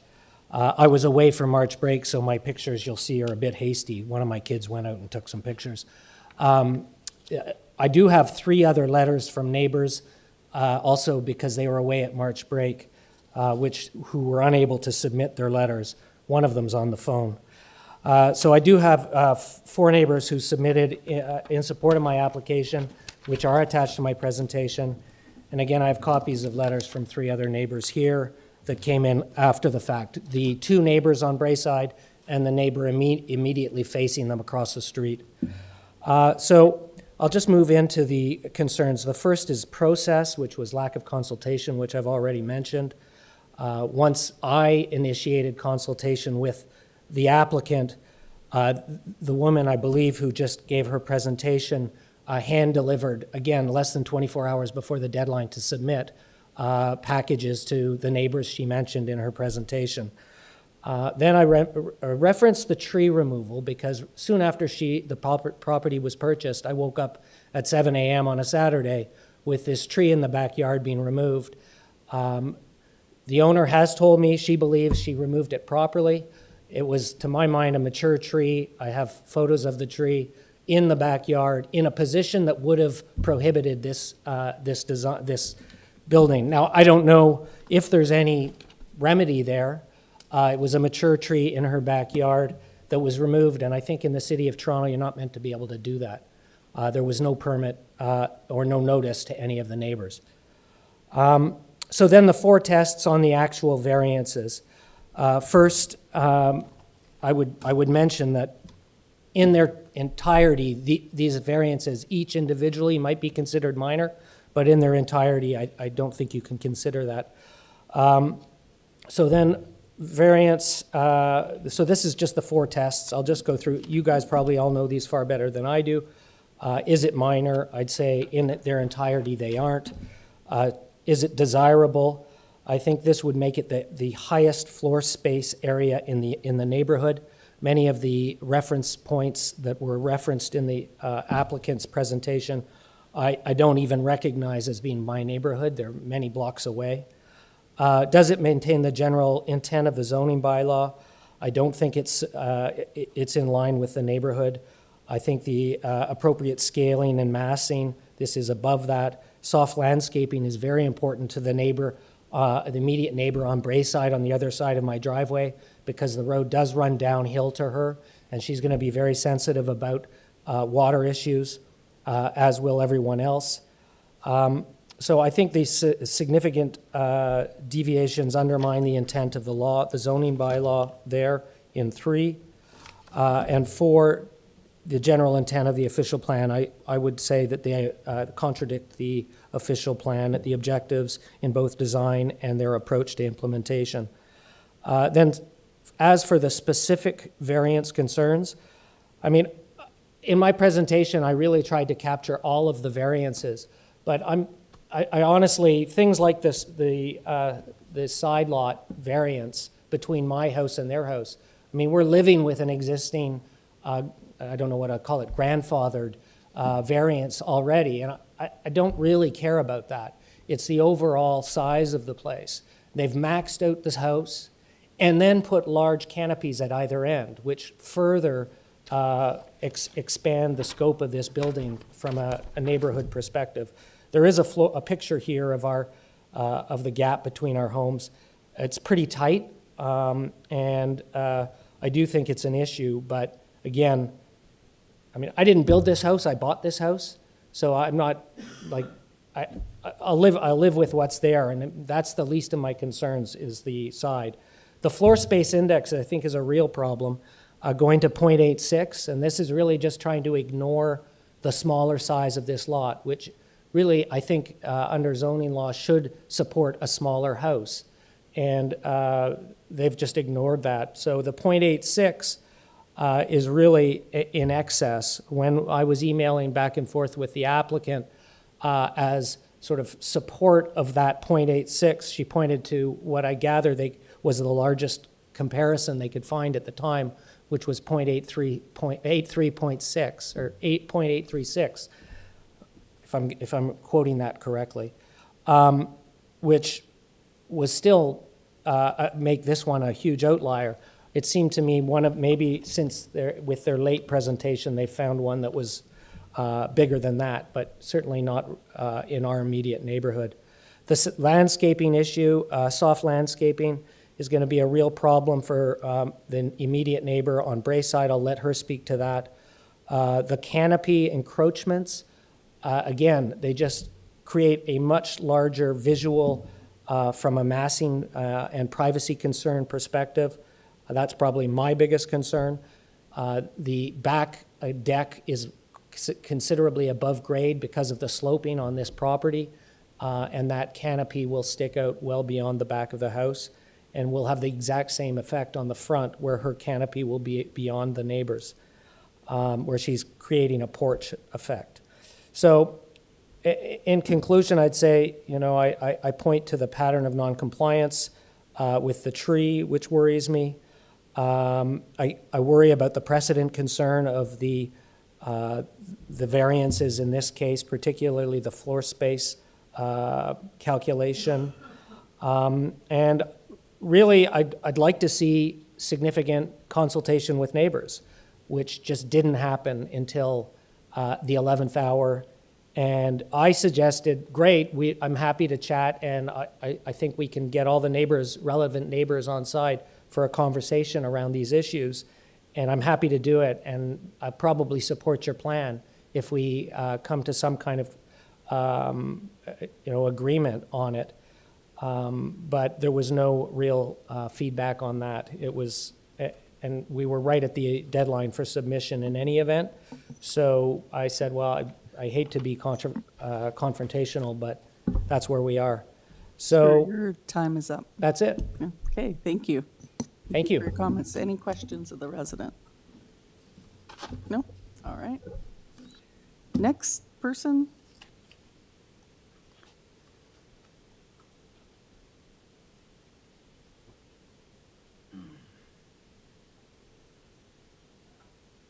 My name is Ann Coughlin, and I'm at 50 Braeside Road. Welcome. Okay. Thank you. Could you provide us your concerns with the application? Yes, I support the submission that Mr. Gibbard has just presented. My husband and I live, our home directly faces 41 Braeside, so we're at 50 Braeside. And the requested variances, in our view, are substantial, not minor. The proposed structure would result in substantial reduction in soft landscaping and create a house that size is significantly disproportionate to the lot size. I noted in the applicant's presentation references to similar properties. I am very familiar with this neighborhood and am familiar with the property pictured on Capel Avenue. It is situated on a much larger property and was a rebuild that was built on the floor plan that was in existence before building. So it is not at all comparable to the request for variances at 41 Braeside. I would also add that I find it very concerning that the applicant's discussion of variance number 5 and how that soft landscaping has been calculated seems to be at odds with what the city requires in calculating soft landscape. So I would urge the committee to consider our concerns around the significant reduction in soft landscaping. And in the interest of time, those are my comments. Thank you very much. Thank you very much. Any questions for this resident? No? All right, thank you very much. The next person.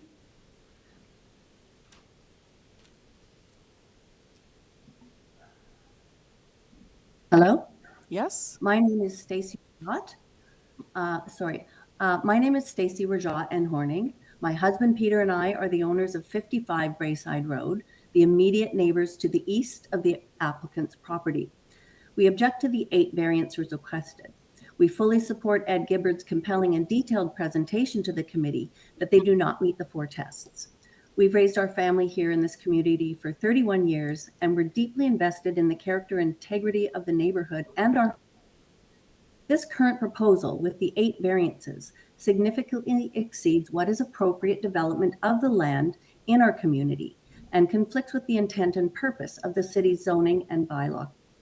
We have experienced non-compliant development that has detrimentally affected us and our community, posing a detrimental risk to our property and those east of us. We're located directly behind their garage at the rear of their corner property, facing onto Braeside, right next to what looks like their front facade, but they don't call it that. The big long facade is next to us. You can see this in Mr. Gibbard's presentation number 6, where we are on the left of these garages. We are directly downhill from the applicant's property. We've seen many additions done, like Mr. Gibbard's, that comply with the bylaws. I'd like to further add to the significance that 41 Braeside is one of the smallest lots in the area, and by the zoning bylaw, as Mr. Gibbard pointed out, it is exactly the reason it is intended to have a smaller building proportionally. We'd like to bring your attention to further conditions that multiply the negative impact of these combined 8 variances. The proposed rear addition alone, if you look at the site plan, A1, the rear addition alone, zero in on the site plan, you can see that the original house shaded dark is doubled with the addition shaded slightly lighter. The new built area they've proposed, doubling the existing area of the house using the variance for floor space index, and also not meeting the required setbacks at the size, all increase the drainage load.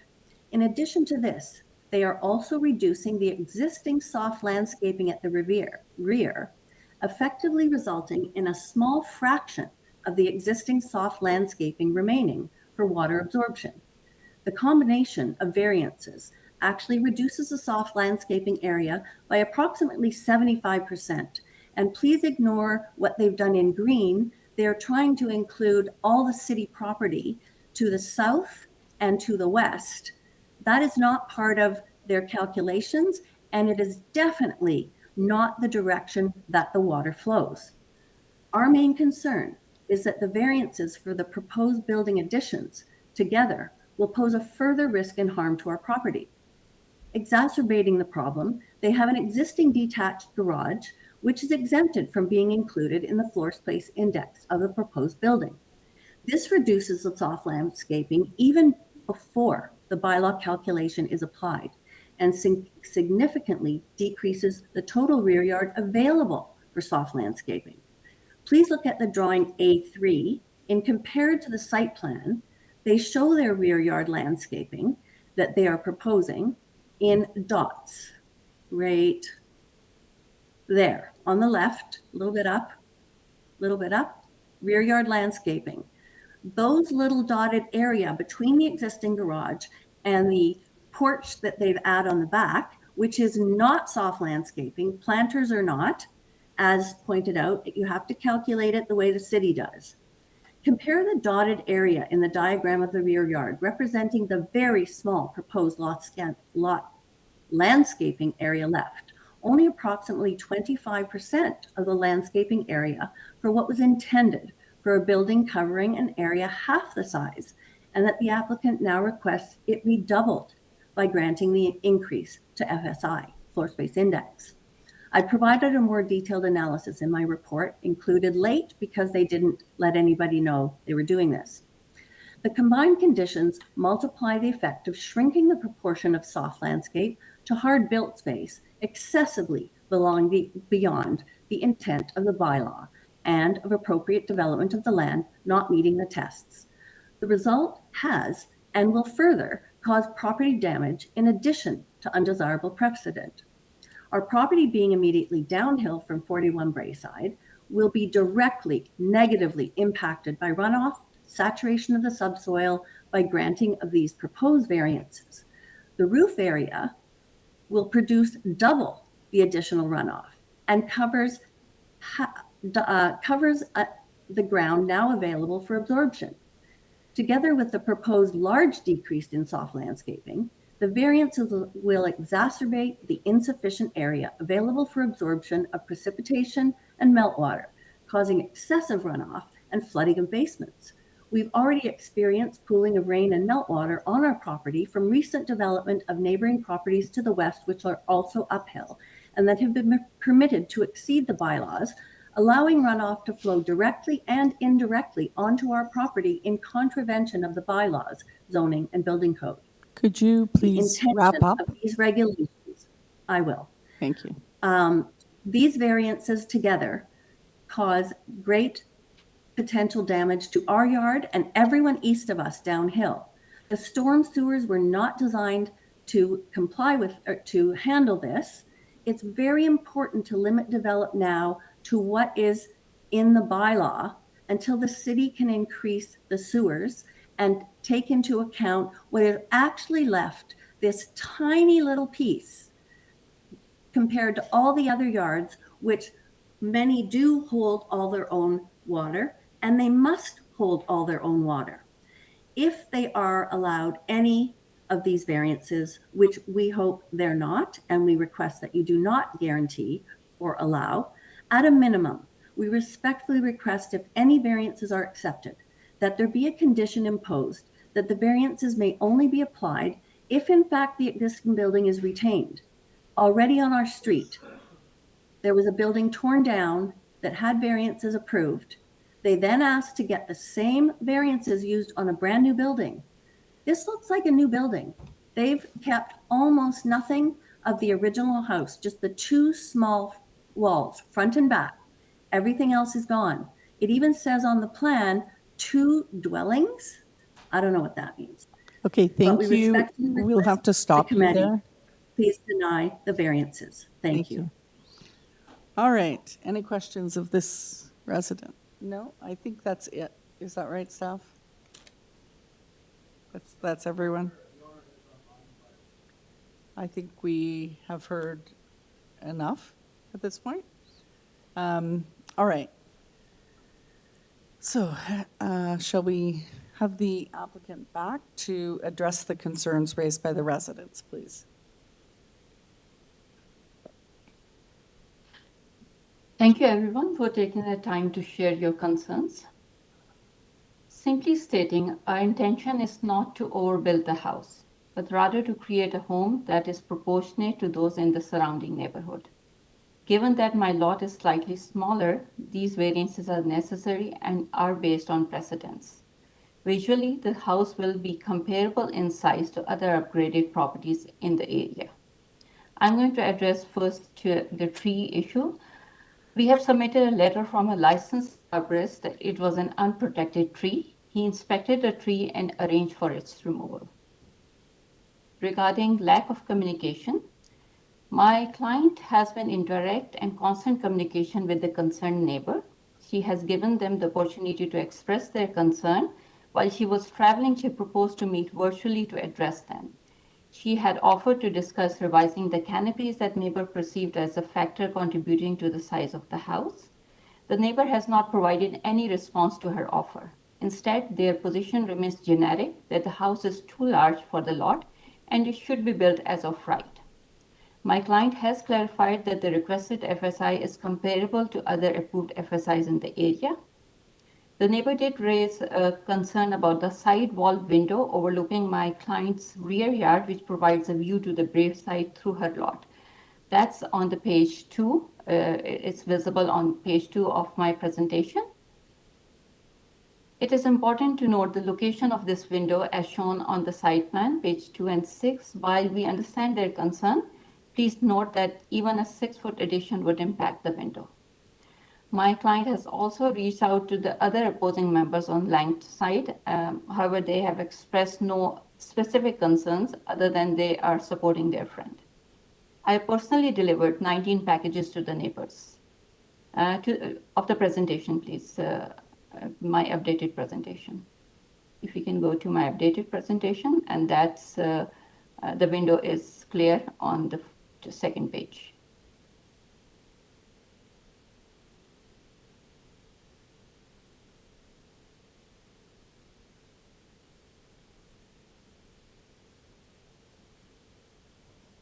Second, yeah.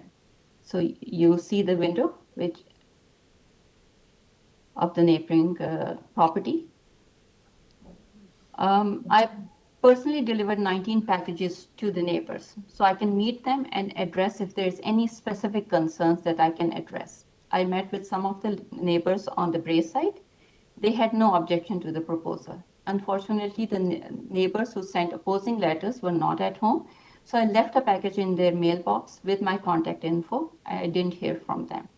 I would like to mention that my client posted the CFA hearing notice on her property on February 28th, about 10 days earlier than the required March 10th date for today's hearings.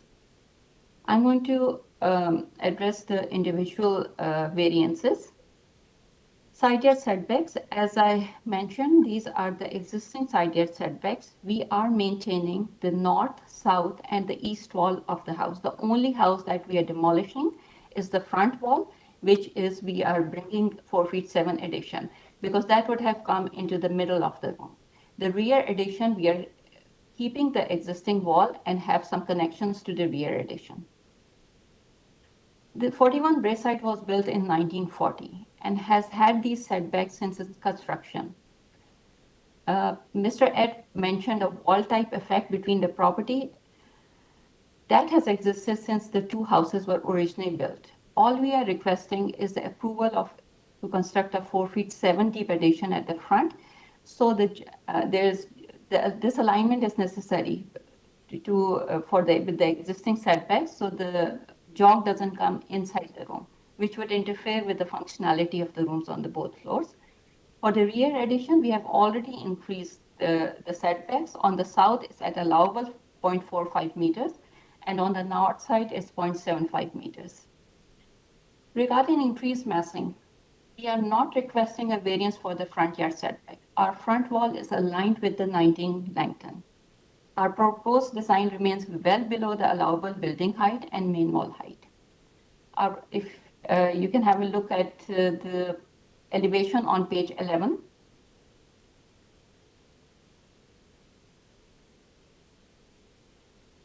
You can see the massing of our house. Our proposed roof is more than 2 feet lower than the roof at the 19 Langton. The roof design has been carefully designed to ensure that there are no eaves encroaching on the neighboring properties. Additionally, the proposed building length is less than the allowable limit. Our design emphasizes a modest and balanced appearance, ensuring harmony within the streetscape. As mentioned, as a corner lot, our property benefits from the green space on two street-facing sides. The garage and the neighbor's driveway at the back provides both the visual and the physical separation from the neighboring property to the east. Regarding reduced landscaping, as I mentioned, our design includes a raised wooden deck with a soft landscaping below. That was not included into the landscape calculation. Even if we account for only 2 feet of space under the deck, the soft landscaping coverage would meet the 50% requirement. The reason there is some mention by the neighbor about the garage, please note that that's the reason we don't have 50%, because that garage was included in the overall hard landscaping. When considering potential drainage issues, it is important to evaluate the actual site conditions rather than relying solely on the numerical values. Lot FSI, the floor space index increase we are requesting aligns with already approved FSI values within the neighborhood. I got all this information from the notice of decisions, and that's as is demonstrated in the context sheet. The size of the proposed house is consistent and harmonious with the scale of the neighboring houses. Sorry to interrupt, but I think that we have addressed all the concerns to the most extent. So this item has been going on a long time, so I think it's time to stop at this point. It's a max 5 minutes, so thank you. Sure. Any questions of the applicant? Mr. Allison? Thank you, Madam Chair. Just to clarify, variance number, variance number 6 and variance number 7, I just want to confirm that pertains to the front entrance on the site plan. Is that correct? So, because can you tell me specific which variance, because there's some confusion about the numbers. No, I'm just asking, it's a yes or no question. For the variance number 6 and 7, that relates specifically to the front porch, right? On Braeside, right? Yes. Yeah. Yes. Okay. Yeah, there wasn't numbers on there, so There I was a wasn't lengthening. 100% sure. Okay. Okay, yeah, no further questions. Thank you. Thank you. All right, let's take this into committee for conversation, review, comment. Anyone want to start? I'm happy- Mr. Nipfeld, thank I'm you. happy to start with some comments, Madam Chair. My initial impression is that this is in fact the case of overbuilding. I'm particularly concerned with the setback on the south side. I appreciate it's an existing building and there's been an extension to it, but the extension could have been set back further, should have been set back further in my view. The setback between this property and the property immediately to the south is really small, and it's exacerbated by taking the extension and extending it along the same setback as the existing building. I also think that the landscaping is very questionable to me. I don't see any soft landscaping underneath the deck. I know that there's a planter beside one of the entrances out of the basement, but perhaps we needed more definitive drawings, but I don't see that argument, and it looks to me as though the landscaping is even more deficient than the variance suggests, but I'm not prepared to support even the variance. I think that this site is really a lot of building in very little green space, and I'm concerned with the landscaping. The other point that was raised by some of the residents, and I agree with it, is that there's an overabundance of platforms with pergolas and canopies over them, which gives the impression that the building is even larger. Yeah. So that I think that rather than, as the applicant said, the building or the project was based on numerical precedents, I think it would have been better to base it on a contextual response to the neighborhood. I don't think those canopies and platforms are advantageous to the neighborhood, and I think they add to the sense of overbuilding. So I'm personally having some difficulty with the application, Madam Chairman. Thank you. Anyone else want to weigh in? Mr. Allison. Thanks. I thank you, Mr. Nipfeld, for his comments. I share similar concerns. I'll just play a bit of devil's advocate here. You know, the property to the immediate south at number 19 really kind of sets a bit of precedent, right? It is a fairly new property. In terms of the building length, the building width, proportion to the lot, it is very similar. So I would be supportive, you know, in terms of the overall massing, specifically as it pertains to the exterior walls. To add to your point, I agree. I think, you know, it's a lot of the variances that are before us are not necessarily for the house itself, but the structures that are attached to it. And I think that's sort of where it just goes above and beyond, because I think they've maxed themselves out on the house, like to the absolute limit, in terms of what I think is appropriate. I would be willing to support the house, but a lot of those structures are problematic. In terms of that south setback, I agree that the new portion could have been set back more. Just given the fact that the property to the immediate south is rather new and they were afforded a similar setback, I think I'd be willing to support the south setback for the building. But I think when it comes to the rear porch structure, as well as the front porch structure, actually, that's for me where you got to draw the line somewhere. I think that in terms of at least the setback, there needs to be a little bit of relief. With respect to the front porch, variance number 6, you know, the 2.11 encroachment would be permitted if they had the 0.9 meter setback. They're at 0.5. That extra 0.4 really would make the difference to that neighbor to the south.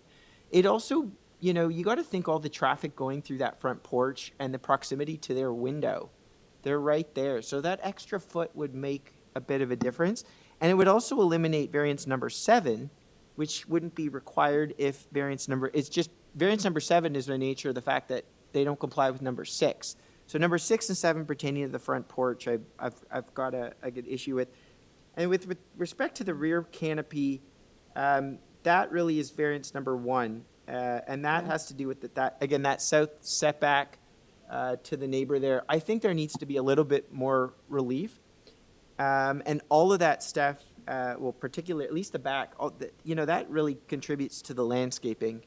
I think what's left of the lot, I mean, they can reduce the walkout, they can reduce that porch size, they can get that landscaping in line. It's just a little, but just to, generally speaking, it's, when you've maxed out your massing in terms of the building itself, you can't keep going with the structures. I think you gotta find some give somewhere, right? So, I'd be willing to put forth a motion for a modified approval. I'm okay with the FSI. I don't know how you feel about that south building setback on the two-story addition section. There are examples of tight setbacks in the area, generally not. But I would ask for it on the rear porch. I might be okay on the two-story addition. I don't know, Mr. Nitfill, how you feel about that, because I think you raised some concern there.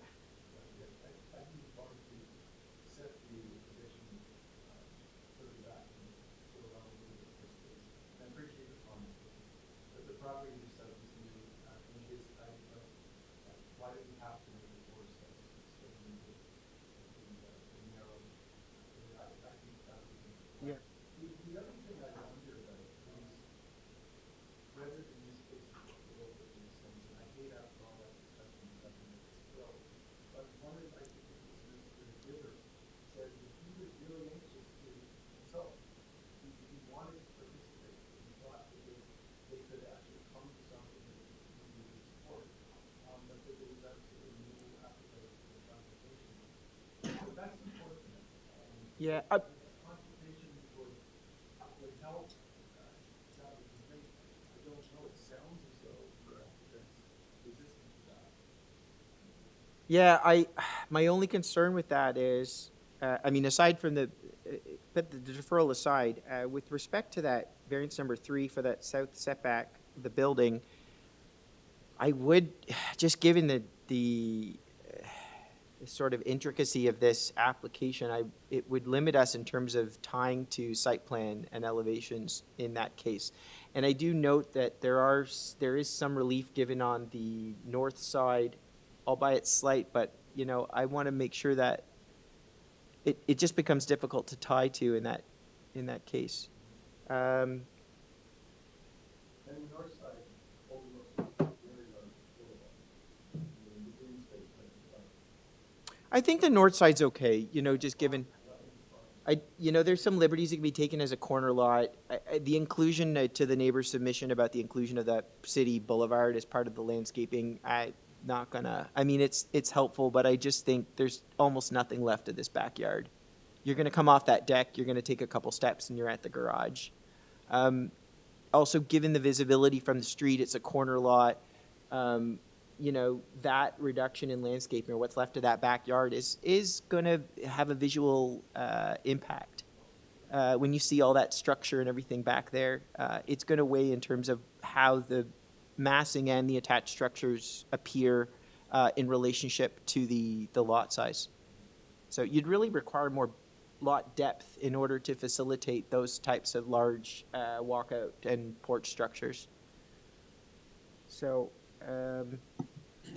in terms of tying to drawings, it was number 2 and 3 that I would have liked to tie to site plan and elevation.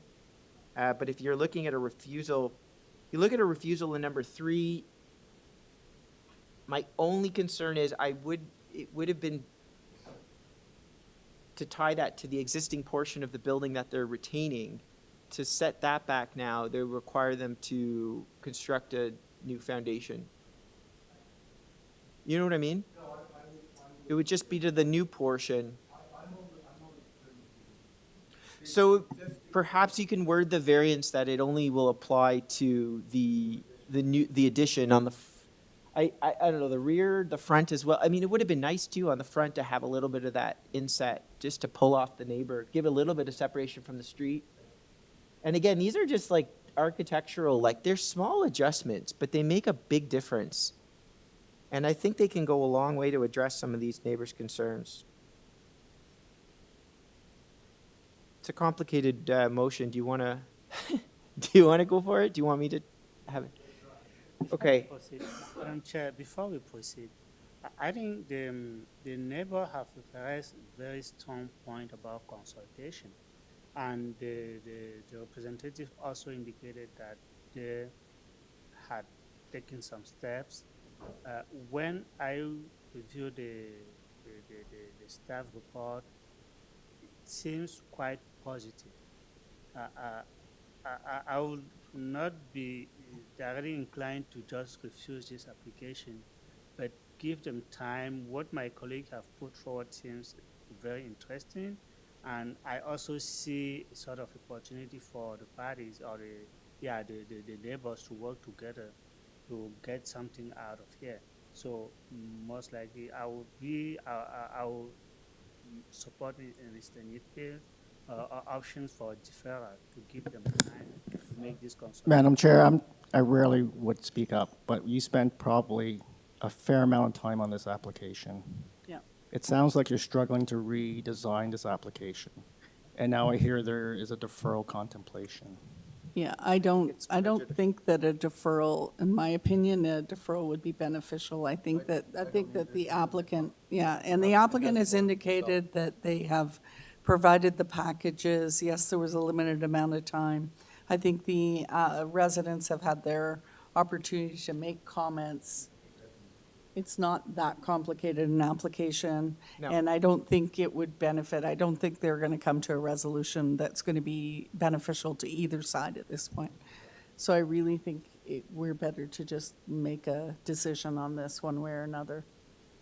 And in terms of redesigning, I would agree. Like, I don't think we should be redesigning, but we could certainly refuse a number of the variances if that were our, for instance, if we refuse the variances regarding that rear yard canopy, porch, whatever we're calling it, and refuse the soft landscaping, I mean, that's going to take everything down, right? And I would agree. I do agree with the neighbors that there's too many porch structures on this property. I don't know what we're trying to achieve here, but it just is excessive to have front, rear, side. Yeah. It just seems to be too much, so. If you look at the character of the neighborhood, the porches are rather modest. Yep. They're usually a couple steps, maybe an overhang, but they typically don't have columns, a double door. You know, there's a single door in a lot of cases, and I think that would also help with a lot of the proportion. Yeah, I mean, I think that a corner lot is tricky to program sometimes, and they may want to use the piece on the adjacent street to use as usable space because they don't have that large of a backyard, but as proposed. But again, I still think probably could have done a better job of that. That being said, is someone willing to?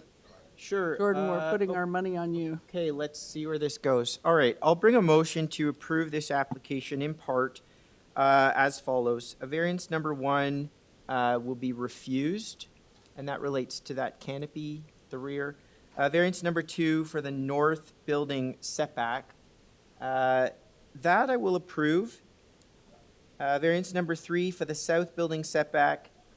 I will approve that as follows. That setback shall pertain to the portion of the existing dwelling. Is that? Okay.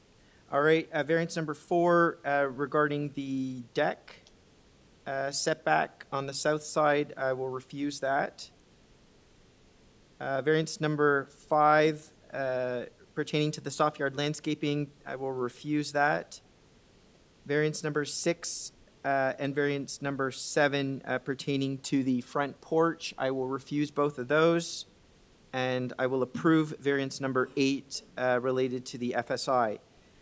Also, I'd like to tie variance number 2 for the north building setback. I'd like to tie that to the site plan. And I don't know if my colleagues feel that there's any need for to tie to elevations in this case, or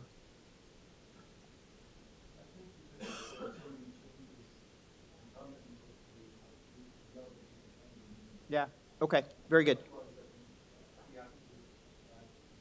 Okay, Thank you, Mr. that is Nippo. my motion. All right, all those in favor of the motion before us? Oh, we need a seconder. We did, Mr. Nipfeld, Oh. second, sorry. All right, all those in favor of the motion? That is unanimous. So the application, as amended, has been approved. All Thank right. you very much. I hate to ask, I know we're 3 items out, 5. Do you need? I do. Okay, we've require a 5-minute break. Thank you.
Oh, that one took forever.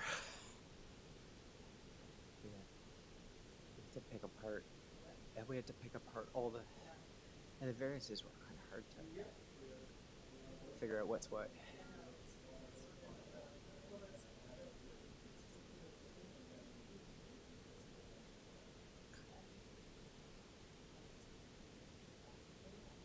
Yeah, yeah, yeah. Yeah, I didn't want to mess with the. I mean, it was just without Carl's kind of comment.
All right, we are back. Item 23, 569 Conacher Drive.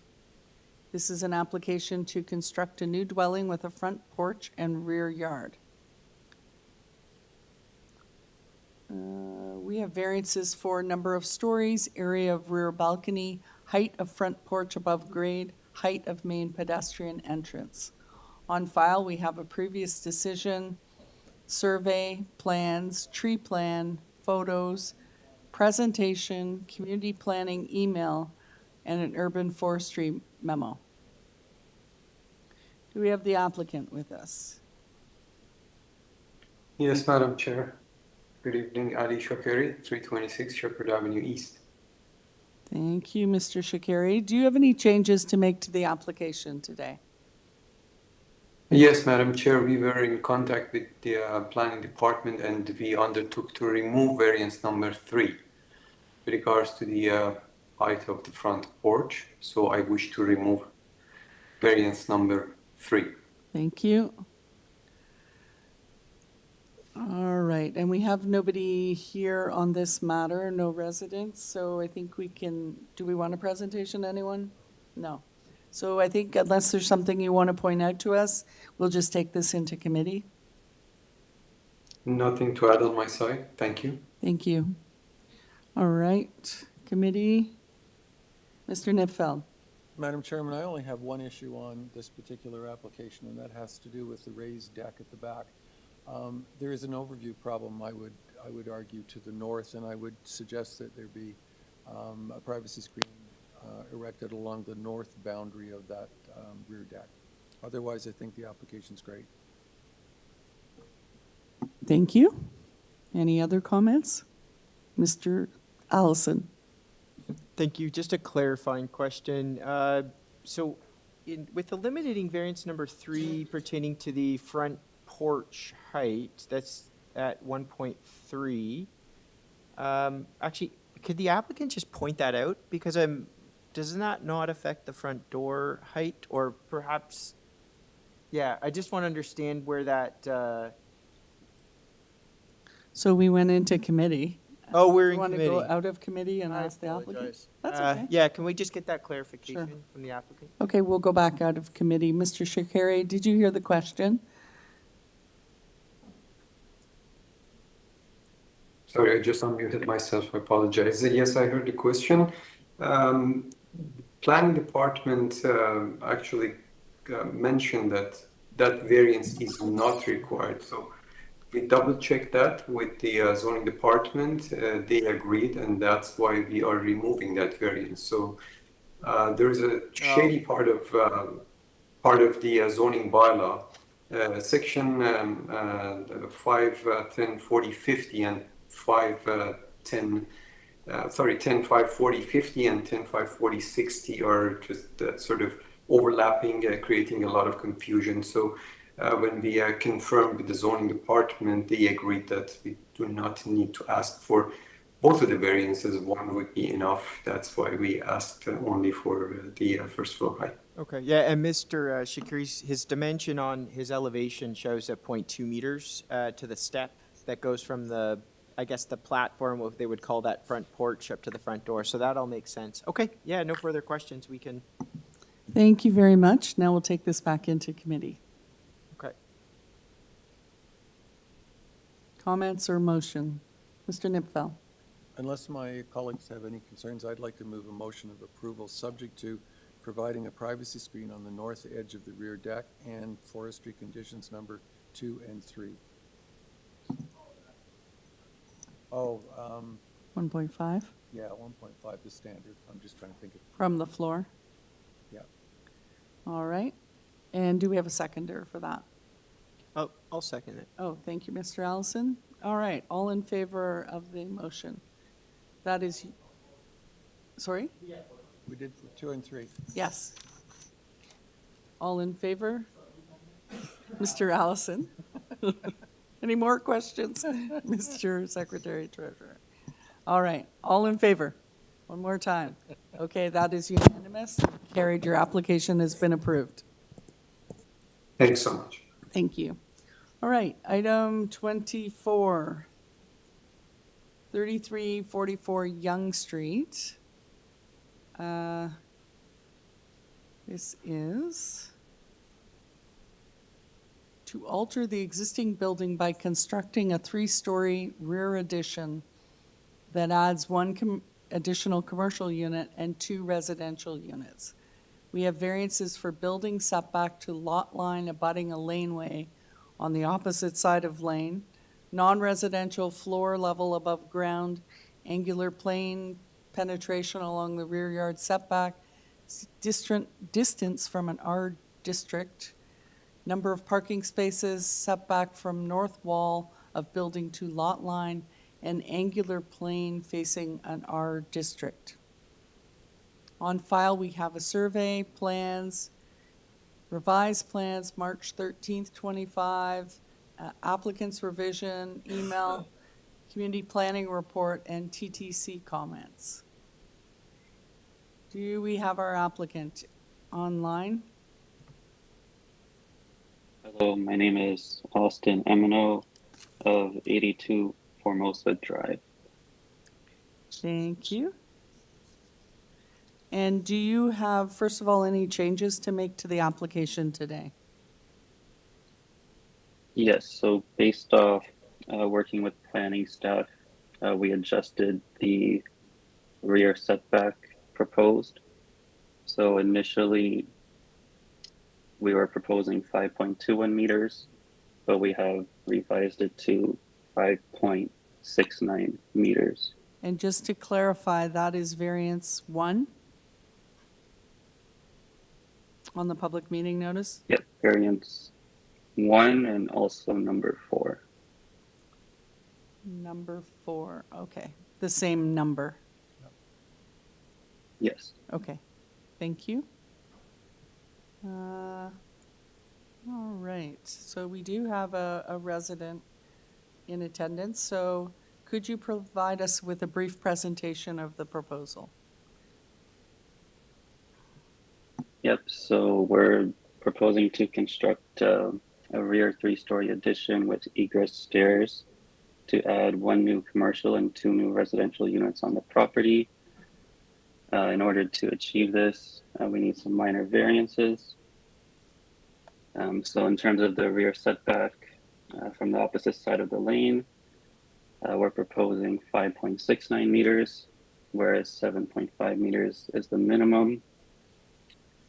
And that also relates to the former bylaw that has a 6.1 meter setback requirement from a lot in an R district, whereas we're requesting 5.69 meters. The technical variance for the first floor level from grade is just kind of how our lot naturally slopes up towards the rear. But if you look at the north elevation, our doors are still flush with grade in terms of the entry point. And then the addition is encroaching into the angular plane along the rear lot line, which you can also see in the north elevation. But planning staff was fine with the massing that we proposed, and the overall height is 10.05 meters, which is well below the height limit for this area of 16 meters. In terms of parking, we do have 2 boulevard parking spaces registered, which will be maintained. And we feel like there's a lot of transportation options around with the Yonge subway and bus lines, as well as green tea street parking. So we feel like maintaining the 2 parking spots is sufficient for this property. And in terms of the side setback facing a sidewalk, we're requesting 0 meters, which is just in line with the existing building, whereas 0.15 meters is required. But I want to note that the sidewalk on St. Germain is actually 6 meters away from the side of our building, so we're not building up against the sidewalk by any means. And we did drop letters to some neighbors. We did get verbal support from 3340 and 3342, which are next door to our property.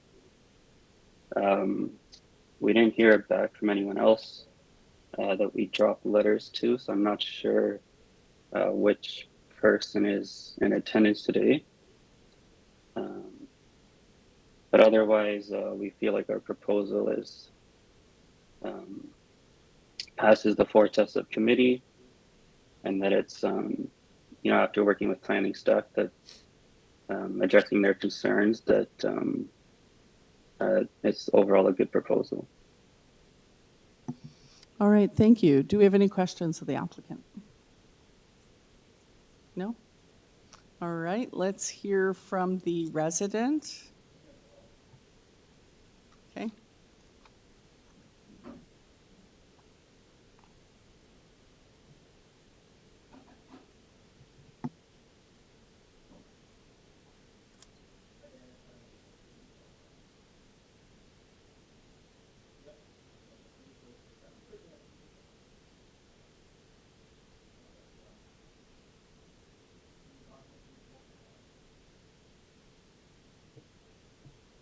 Okay, you just have to give your name and address, and then you can start. Oh, hold on, sorry. Okay, let me try that again. Hi there, first name Dan, last name Reber, R-E-B-E-R. Address is 33 St. Germain Avenue, Toronto, Ontario, Michael 5, Michael 1, Victor 9. Okay, you can start with your presentation. Perfect. Okay, so the main reason for objection on this property and project is the commercial space on the ground level.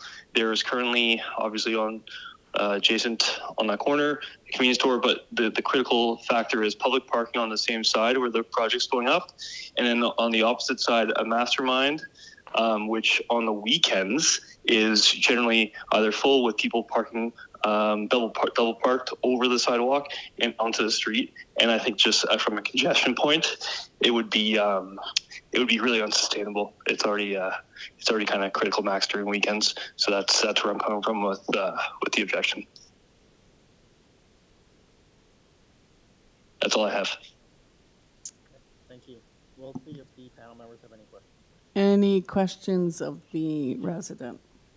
No, I don't think we have any questions. Okay. There's no questions. So they've heard your concerns. So I'm just going to hang up now, and they will finish their adjudication of this. Thank you. All right. Okay, back to the applicant. Could you please address the comments made by the resident?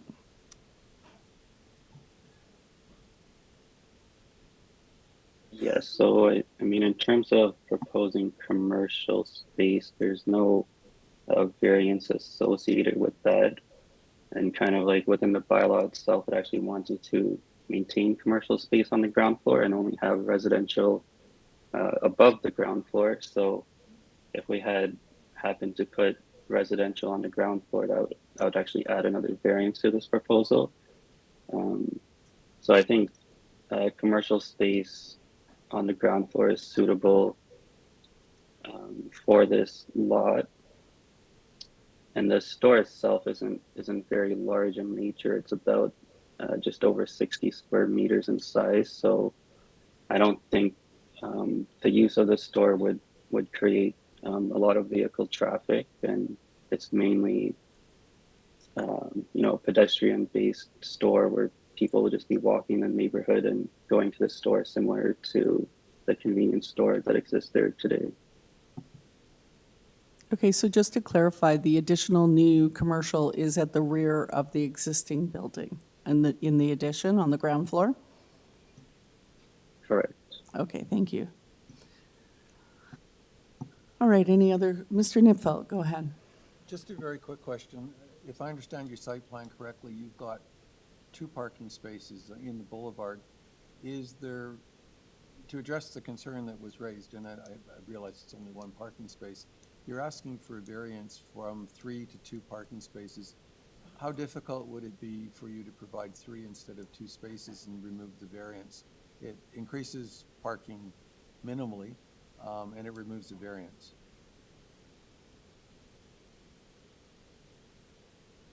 I think it'd be a pretty substantial change to the ground floor footprint to accommodate a parking space along with the egress stairs at the back.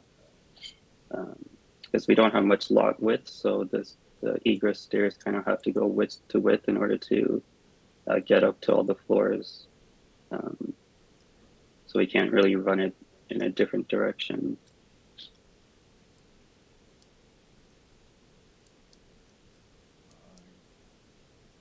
Understand that, right? All right. Any other questions of the applicant? No? All right, let's take this into committee.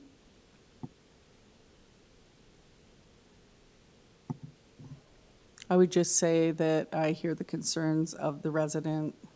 I'm very familiar with this area. But to the applicant's point, it is a lot of walk-by traffic that accesses this area. There is ample Green Pea parking on the streets on St. Germain, on Yonge Street, in the vicinity of the property. So I don't share a lot of concerns about the parking. And it is a small footprint that's being added in terms of commercial.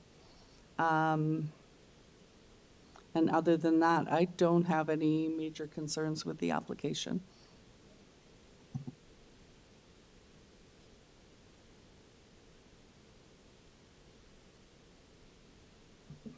Perhaps just to note, the TTC has some conditions they would like imposed. Yeah, I think the subway's on the other side of the street in this area, but yeah, so we can provide them. I mean, we can. Do you think there are conditions we need to add on? Okay. What do you mean 1 and 5? Madam Chair, their TTC comments are similar to the forestry comments, where they will list all possible conditions, and at the end of the memo will only specify which conditions they would like you, should you choose to approve the application, and should you approve to attach the TTC conditions, they will list which conditions are pertinent.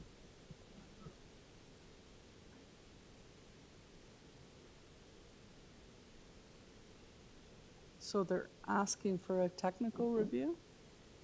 Are we? I'm reading it, but I don't see where they do that.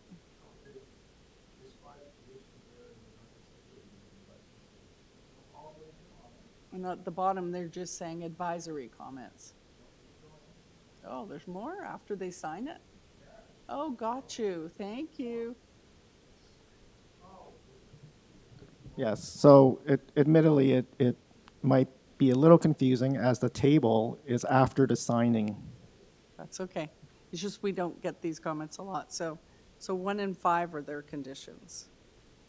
1, technical review, and 5 is an undertaking. Okay. Then I think we make it subject to those conditions. All right. Who wants to make a motion? Thank you, Madam Chairman. I'd like to move approval of the revised application with variances 1 and 4 altered as described in consultation with planning, and with conditions 1 and 5 from the TDC. Thank you. Do we have a seconder? Mr. Kibu. All in favor? That is unanimous. The application has been approved as amended. Thank you so much. All right. Last but not least, item 25, 15 Mission Drive. This is for a ground floor garage, 2 new platforms, and a secondary suite. We have variances for building length and building depth.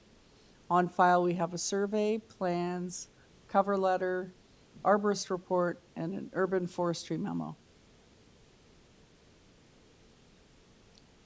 Do we have the applicant? Okay, Mr. Smith?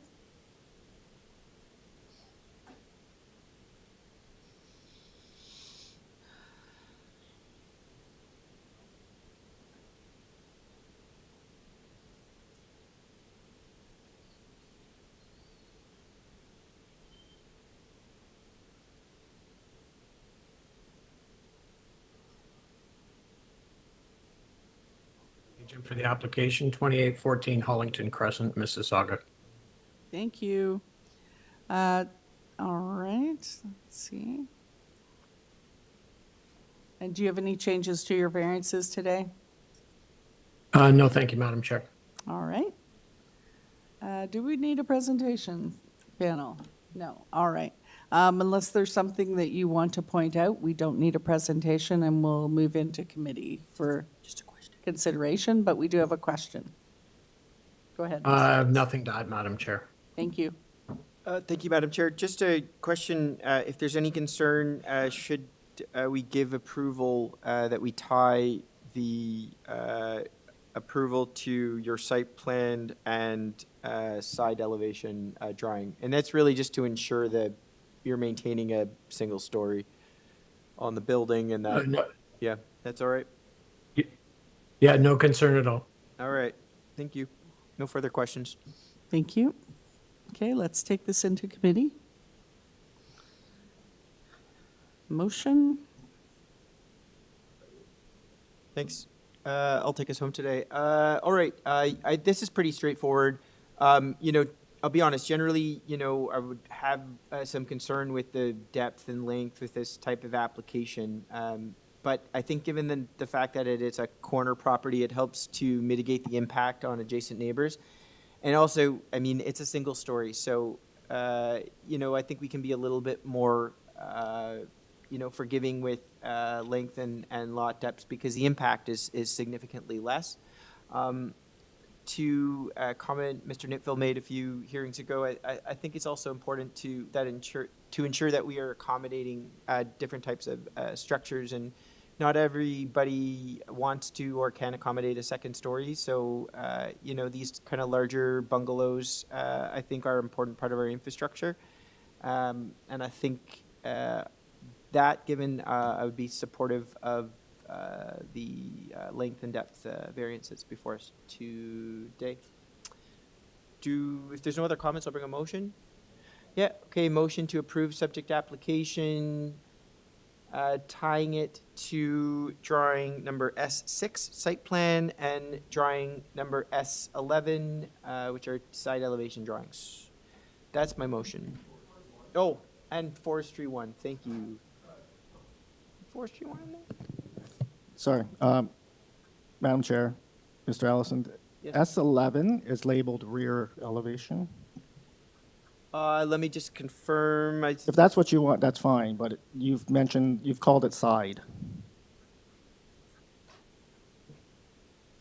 Is it S? Oh, I see. Yeah, it would be, it actually, yeah, I got confused because the corner lot. Yeah, S11, I mean, it does, either of the side elevations is fine. It's just really to ensure that the height, it remains a single story. I think S11 is appropriate. The drawing's labeled proposed elevations. Why don't we say S4 and S11? Or S4 is existing. oh, yeah. Okay, so we'll keep that. Minor detail. S6 site plan and S11 proposed elevations. Is that sufficient? Plus the urban forestry condition. Yes. And yeah, do you need a date on those? I don't think so. Okay. There's only one set. As submitted, yes. All right, do we have a seconder for that? Mr. Nipfeld. All right, all in favor? That is unanimous, carried. Your application's been approved. Thank you, Madam Chair. Thank you. All right, do we need a motion to adjourn?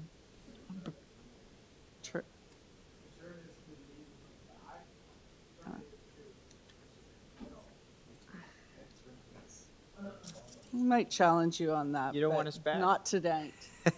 I'll take terminate. It's such a All right. final word. All right. All right, motion Go for to terminate. Oh, you're bringing the motion. All right. Sure. I'm bringing the motion. Do I need a seconder?